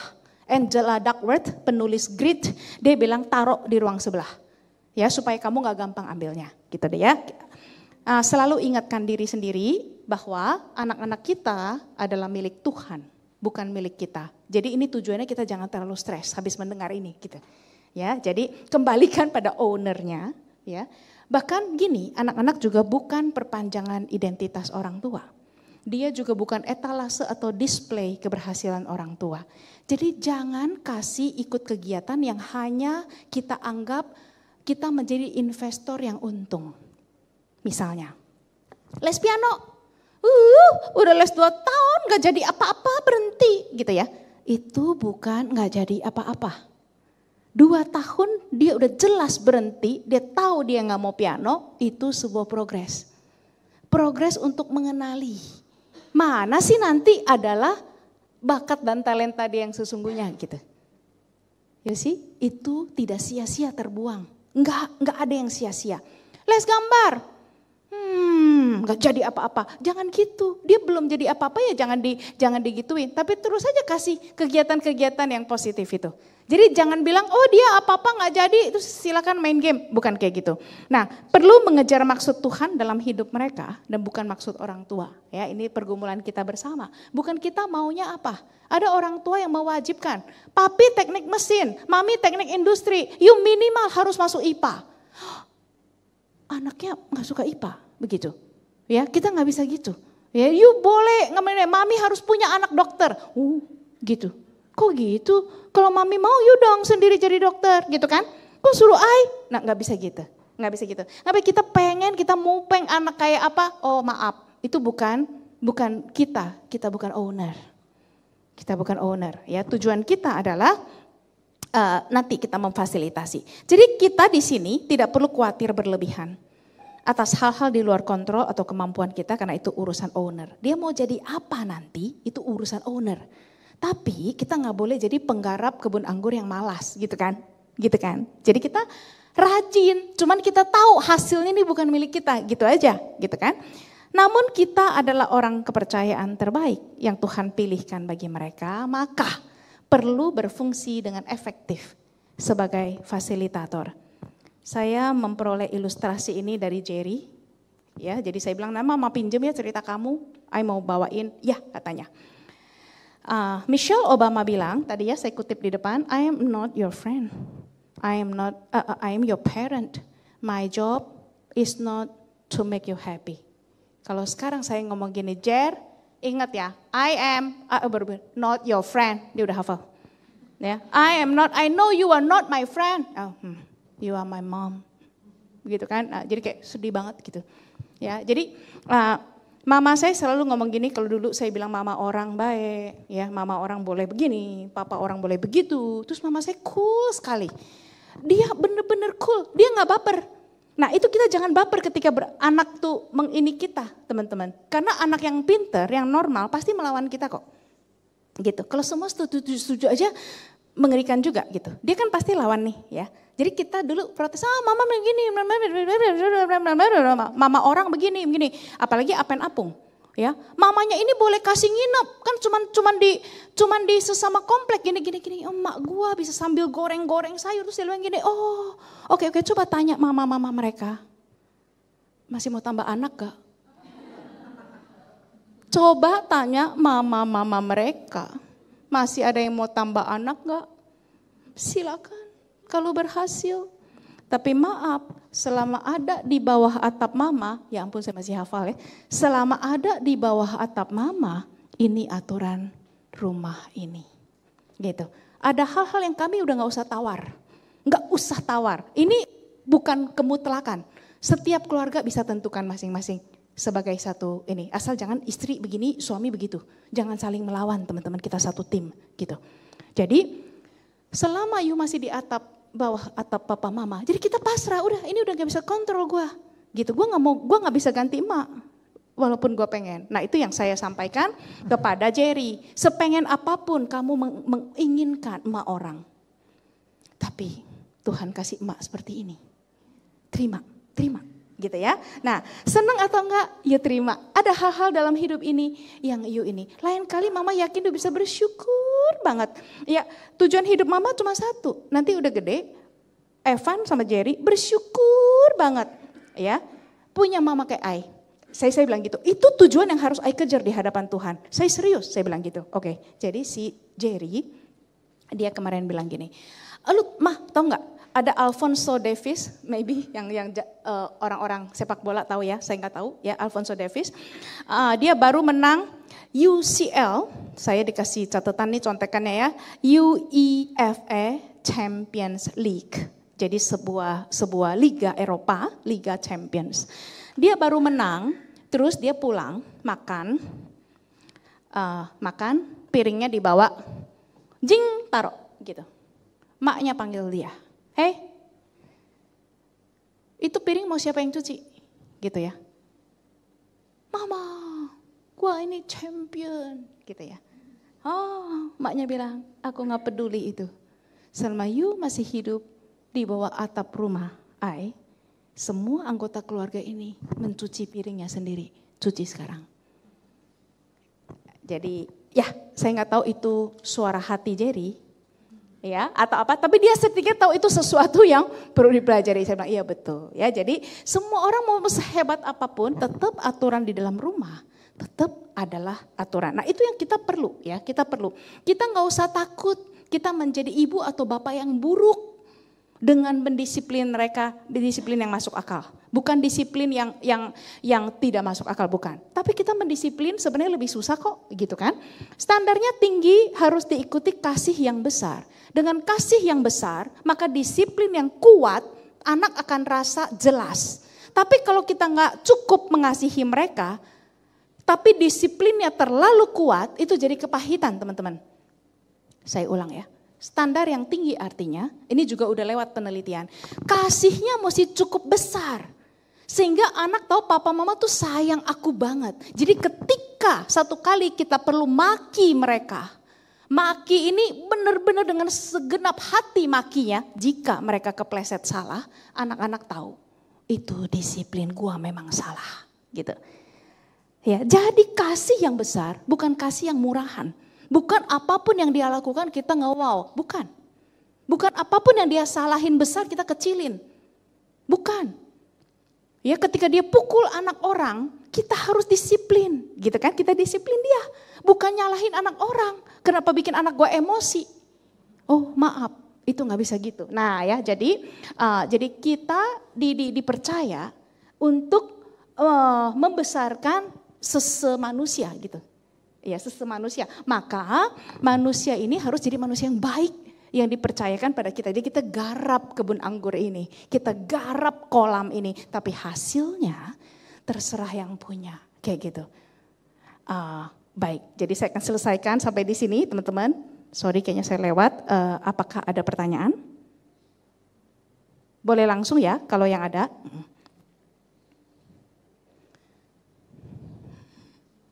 Ada?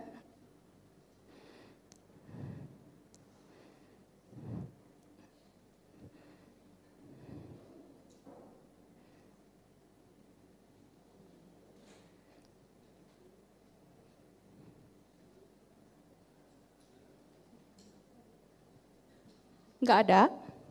Oh silakan.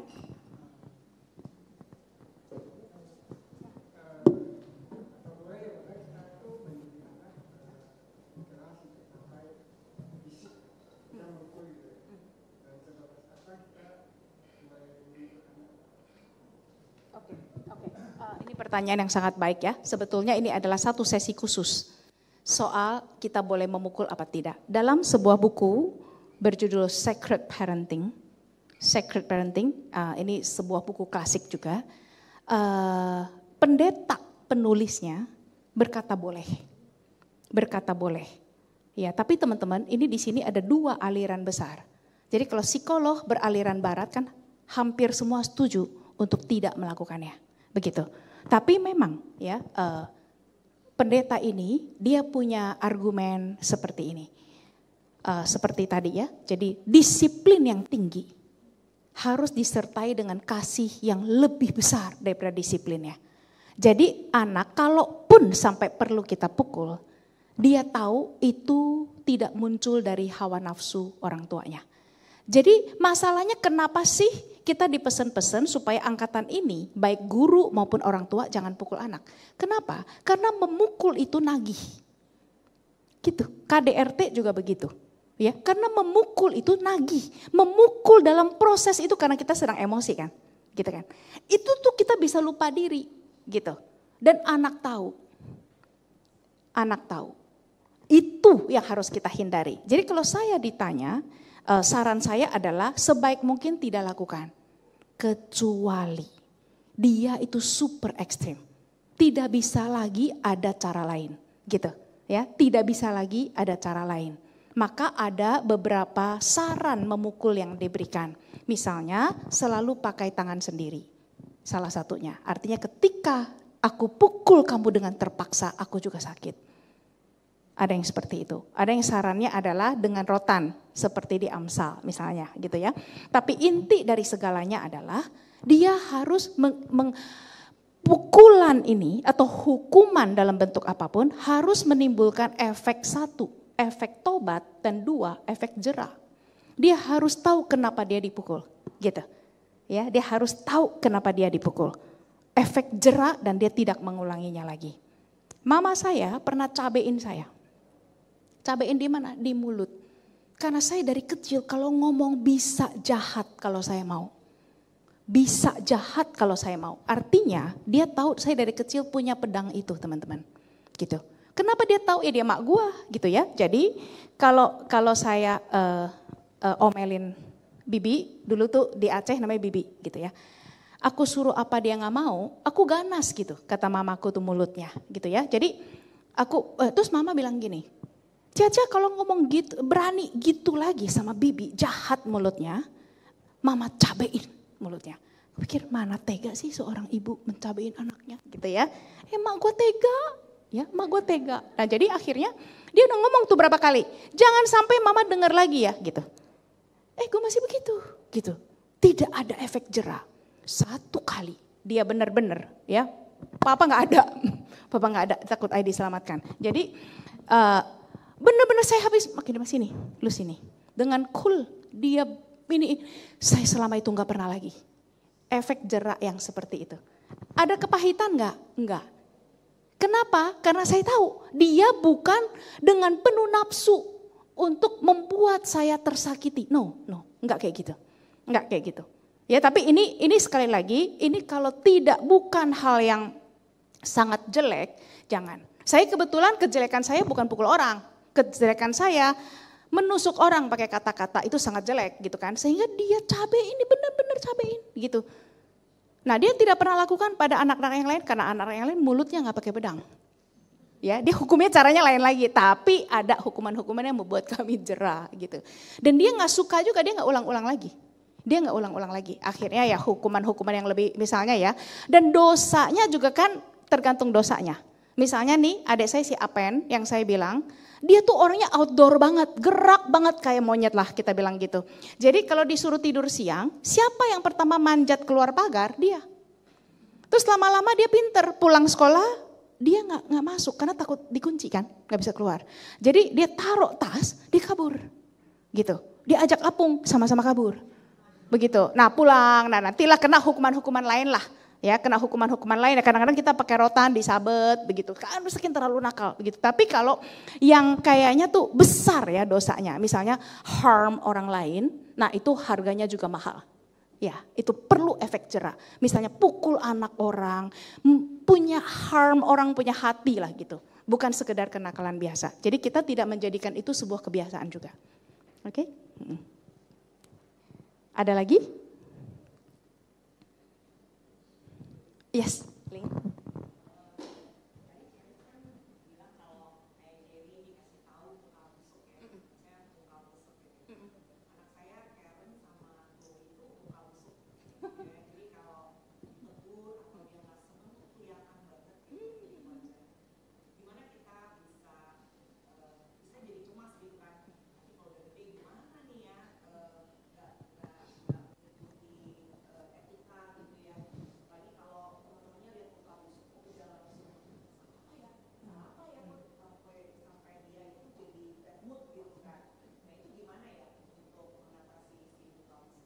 Ya, ini pertanyaan bagus yang merupakan ujian bagi kita bersama. Ya, saya sebenarnya juga belum lewat dari ujian ini karena muka anak saya masih busuk. Ya, nah jadi, tapi satu hal yang saya seneng sharingkan begini.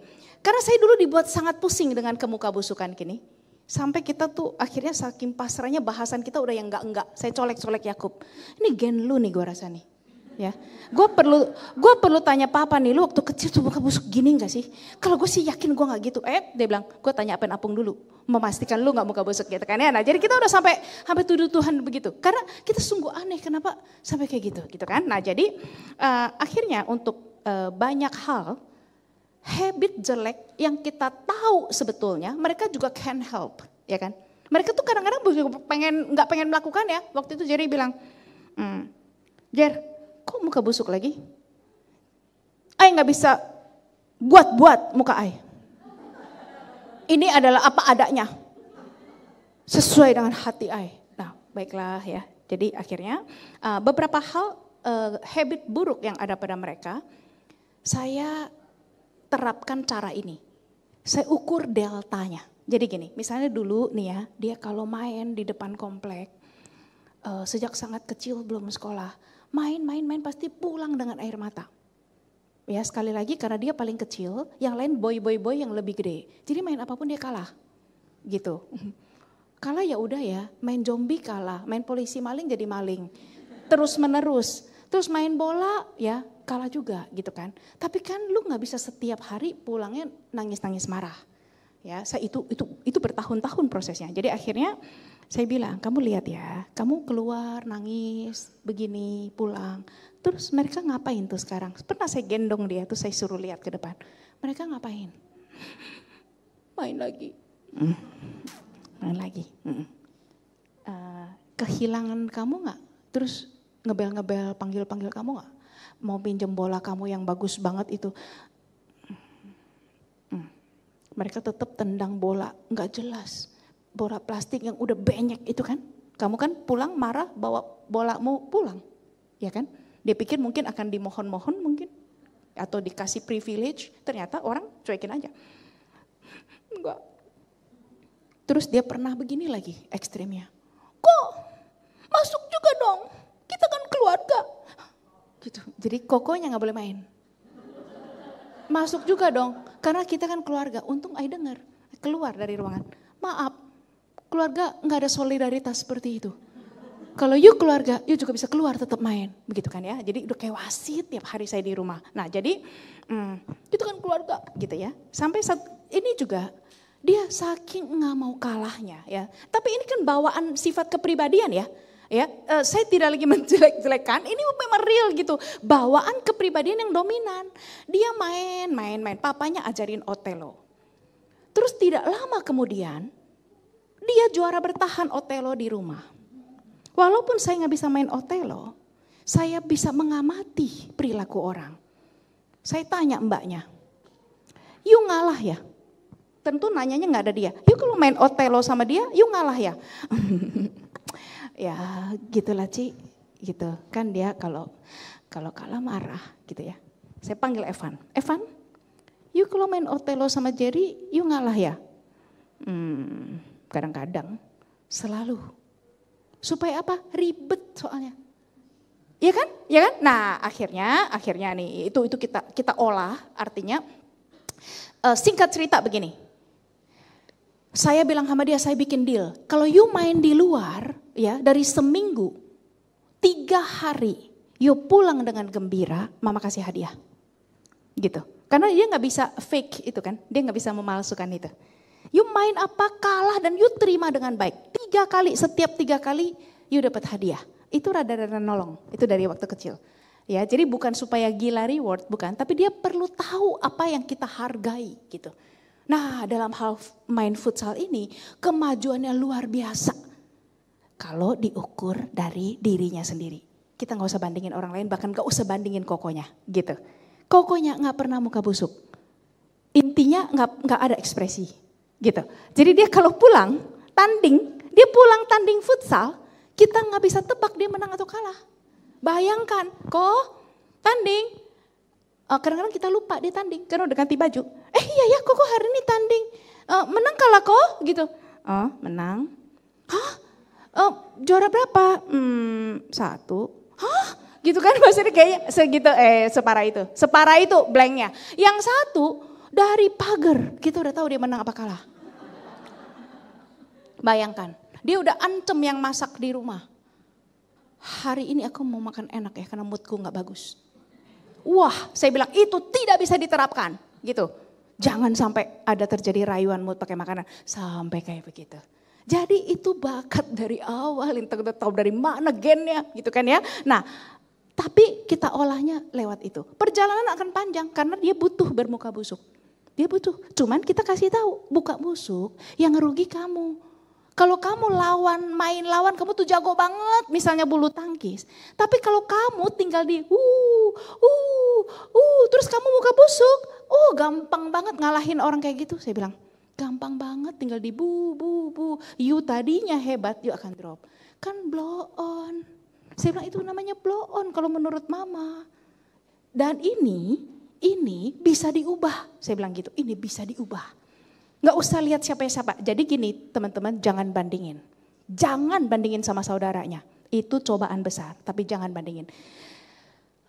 Beruntung banyak sekali buku-buku bagus yang bisa mengajari kita. Dan dalam setiap ini jangan bandingin. Jadi yang harus kami lakukan adalah jangan bilang, kayak Koko dong. Gitu. Koko makan sayur, bawaan lahir. Turunan kambing gitu. Gak susah sama sekali. Saya makan sayur super susah, dia gak susah. Hop. Yang ini segala sesuatu yang sehat, kalau dia boleh pilih, dia gak mau makan. Bayangkan perjuangan melawan dia sejak kecil. Bayangkan itu. Tapi sekarang apapun harus makan ya kan? Karena kita puji, wah luar biasa kamu. Gak semua orang kok kita tahu terlahir kayak Koko. Mama juga pengen kalau bisa kayak Koko. Yuk kita bergumul sama-sama. Nah, satu lagi adalah memberi contoh. Memberi contoh. Salah satu yang paling susah kita lakukan adalah memaksa anak melakukan apa yang dia tidak suka lakukan tapi bermanfaat gitu kan. Nah saya bilang oke, kita pilih hard thing bersama. You punya hard thing apa? Saya pilih olahraga. Dia tahu seberapa struggle-nya saya olahraga. Ya, dia tahu. Karena dia olahraga bagi dia adalah sebuah kenikmatan. Jadi saya bilang, you bisa bayangkan apa yang bagi you kenikmatan, bagi mama adalah sebuah struggle. Tapi karena I lihat you begitu tekun, kita puji ininya, ketekunannya. Ya, kita puji ketekunannya. Itu menjadi inspirasi buat mama untuk I show up gitu. I show up karena you. So I need to thank you. Hal-hal seperti itu. Jadi dia lihat kita struggle. Jadi setiap kali saya mau berangkat olahraga, saya bilangin dong semangat. Cayo ma, gitu. Cayo, kita lihat, dia harus lihat bahwa hidup ini sampai kapanpun dia akan tetap berjuang melawan diri sendiri gitu. Bahwa, dan kamu bisa. Saya kasih lihat foto-foto saya melakukan yoga. Saya bilang, you tahu Jer, orang bilang kalau yoga 200 jam bisa jadi guru. Mama nih, udah 550 jam, masih sekaku batang bambu. Bilang gitu. Tapi Ay udah jauh lebih bagus daripada Ay yang sebelumnya. Tapi sampai hari ini teman-teman, Ay cuma di kelas basic. Enggak naik kelas. Pengen naik kelas enggak juga. Tapi gurunya juga kagum. Bu ikut dong kelas setelahnya, enggak usah terima kasih. Tetap di kelas basic begitu. Nah ada hal-hal tertentu kita se-struggle itu, I show up aja menurut I udah hebat gitu kan. Nah so ada hal yang kamu juga mesti begitu. Kamu juga mesti begitu. Apa yang you show up aja udah bagus gitu. Ada hal yang you very enjoy. Oke? Semoga permuka busukan anak-anak kita di muka bumi ini kita juga semakin disabarkan. Begitu kan ya? Oke. Ada lagi? Kalau ada lagi mungkin terakhir. Tidak ada? Mariana? Mungkin saya ada sedikit bias, kan saya kuliah di pendidikan dan saya coba lihat dari tingkat SD, SMP, dan SMA. Ada satu gejala yang berubah sejak pandemi. Sekolah itu beralih dari yang conventional learning, guru menjelaskan, murid baca buku, ujian, selesai. Sekarang anak-anak dituntut untuk pakai gadget, ada ChatGPT, ada AI, sekolah juga jadi mengganti kurikulum ke arah yang anak-anak itu harus banyak research, menggunakan semua fasilitas yang notabene kalau boleh bilang orang tuanya aja nggak tahu anaknya itu pakai apa sih gitu kan. Tapi banyak sekali masalah mental health issue itu nomor satu yang disebabkan oleh pergantian kurikulum dan kebiasaan siswa di sekolah. Nah kita sebagai gereja dan orang tua yang konteksnya di gereja ini bagaimana menyikapi perubahan ini? Karena kan kurikulum nggak mungkin diubah, zaman nggak mungkin mundur, tapi bagaimana kita merespon gitu loh sebagai orang tua dan konteksnya kita kan orang tua Kristen di sekolah Kristen. Ya. Gitu sih pertanyaannya. Ya, sangat baik ya. Sangat baik ya, ini pertanyaan ini membawa kita ke dalam ranah level sekolah sekarang ya. Karena setiap anak kita tentu sekolah ya teman-teman. Nah ini memang pertanyaan yang sangat-sangat baik. Gara-gara si AI ya, kita orang sekarang juga bikin soal di kampus itu mengalami revolusi besar-besaran. Ya kita hampir tidak ada mata kuliah yang pakai tertulis teman-teman. Karena kalau pakai tertulis kita tuh nggak bisa bedain. Ya kan? Seperti tadi Miss Mariana bilang, jagoan dia daripada kita. Terus kalau kita ChatGPT, kita gimana bisa bilang, nih yuk pakai ChatGPT ya. Teman-teman tadi pagi saya tugas terjemahkan. Ya kan? Kalau zaman dulu tuh susah payah banget mempersiapkan sebuah terjemahan khotbah. Ya, nah Sofani juga ya, kita satu tim ya. Jadi kita tahu sekarang kita tuh terbantu banget. Begitu dapat naskah khotbah dari pendeta, kita tuh suruh dayang-dayang itu melakukannya. Google Translate, enak ya sebut dia dayang-dayang ya. Jadi kayak Google Translate, ChatGPT lah, siapa-siapa lah gitu. Suruh dia terjemahin. Nah nanti nih hasil terjemahan dia baru kita koreksi dikit-dikit, itu sangat amat menghemat waktu. Tapi masalahnya terjadi ketika kita guru dan murid kita juga bisa pakai. Itu sungguh pusing. Karena ChatGPT tinggal disuruh. Bikinlah kita coba ya waktu itu. Bikinlah sebuah buku teks Mandarin untuk anak kelas 3 SD dengan standar HSK 2 dan dengan 10 topik yang biasanya muncul dalam seluruh buku pelajaran Mandarin di seluruh dunia. 3 menit.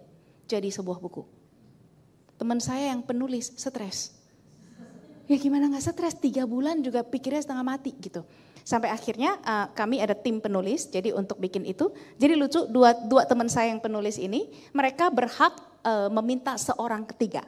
Aku editor, ya kan, jadi aku gak boleh masuk. Jadi seorang ketiga. Terus begitu, saya mau ngakak tapi ini real banget. Jadi 2 orang ini ditanya, Laushi mau silakan ajukan orang ketiganya. Mereka senyum-senyum, gak usah.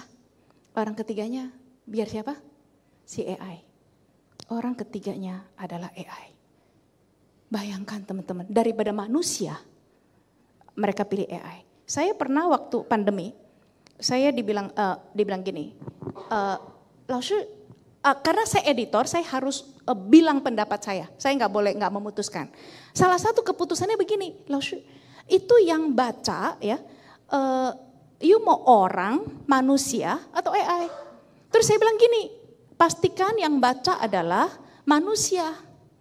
Kalau bisa native speaker. supaya ini kan Mandarin, jadi Mandarinnya logatnya bagus gitu. Tapi mau coba AI nggak Laushe? Nggak usah. Saya anti AI banget dong ke 2021. Tapi mereka sangat manis. Kemudian mereka gini, oke Laushe, nanti kita kasih 3 sampel ya. Laushe pilih A atau B atau C. Ayo dengerin. A, enggak.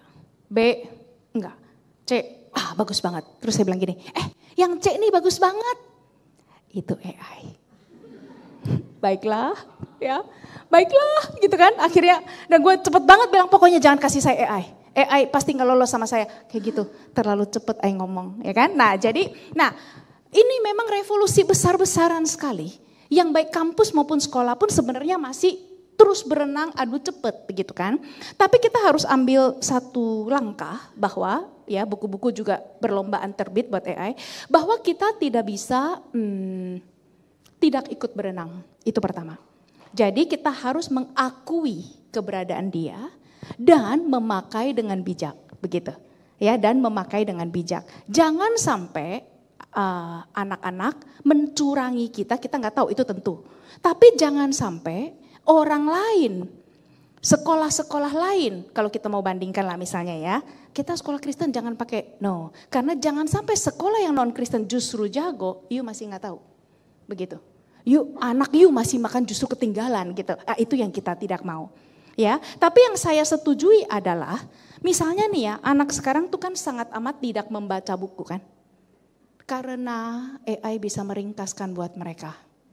Jadi kalau you kasih tugas, bacalah buku titik-titik, mereka tinggal cari AI.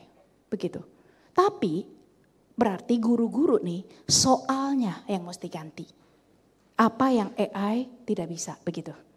Ya, kita waktu itu, kita kalau di kampus ganti soalnya adalah sekarang semua pakai video. Laushe, boleh pakai itu enggak? Apa sih itu? Avatar. No avatar. Muka you harus nongol, gitu. Ya, jadi muka mereka harus nongol, bikin video presentasi. Silakan teksnya mau pakai ChatGPT, enggak apa-apa, enggak care. Pasti mereka pakai soalnya.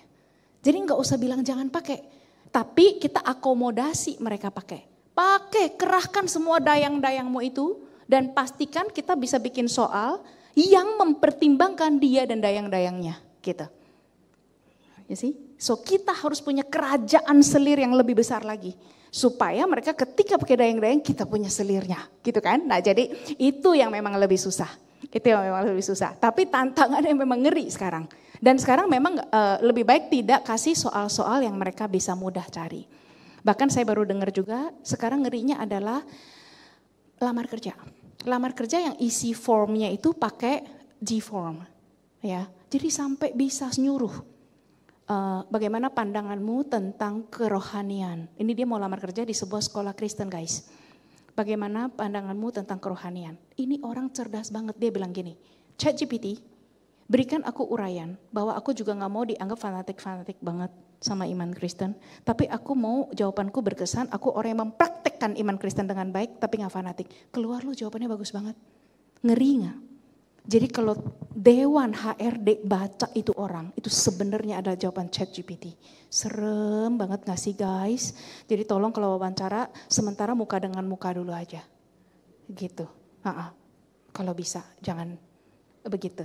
Ya, jadi memang masih susah sekali ya, anak-anak juga pakai Chromebook dan lain-lain. Tapi saya lihat sih guru-gurunya jago. Jadi guru-guru udah kasih misalnya nih ya, oke, kayak Jeremy barusan bikin, yuk jadi biro tour.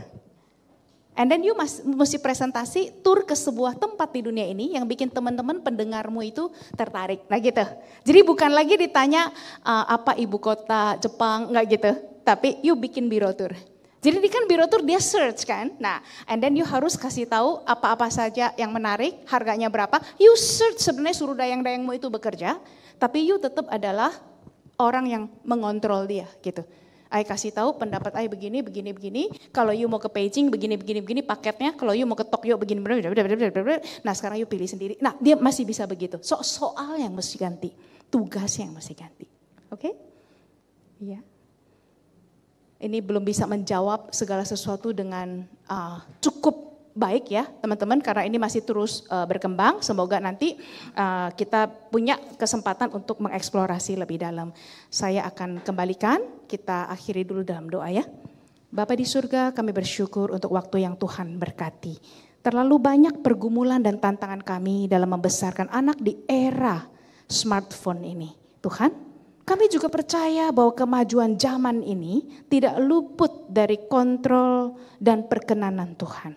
Oleh sebab itu bekali kami hikmat yang cukup sebagai orang tua, hikmat yang cukup sebagai wali, sebagai grandparents, atau kami punya ponakan, kami punya murid, kami punya anak-anak yang kami asuh di bawah sayap kami. Pimpinlah supaya kami boleh dengan hikmat membantu mereka mengelola dengan baik hidup ini, termasuk hidup kami sendiri, supaya mereka tetap bisa berbuah dengan produktif, berbuah dengan sesuai apa yang Tuhan tunjukkan dalam langkah hidup mereka. Terima kasih Tuhan, dalam nama Tuhan Yesus kami berdoa. Amin.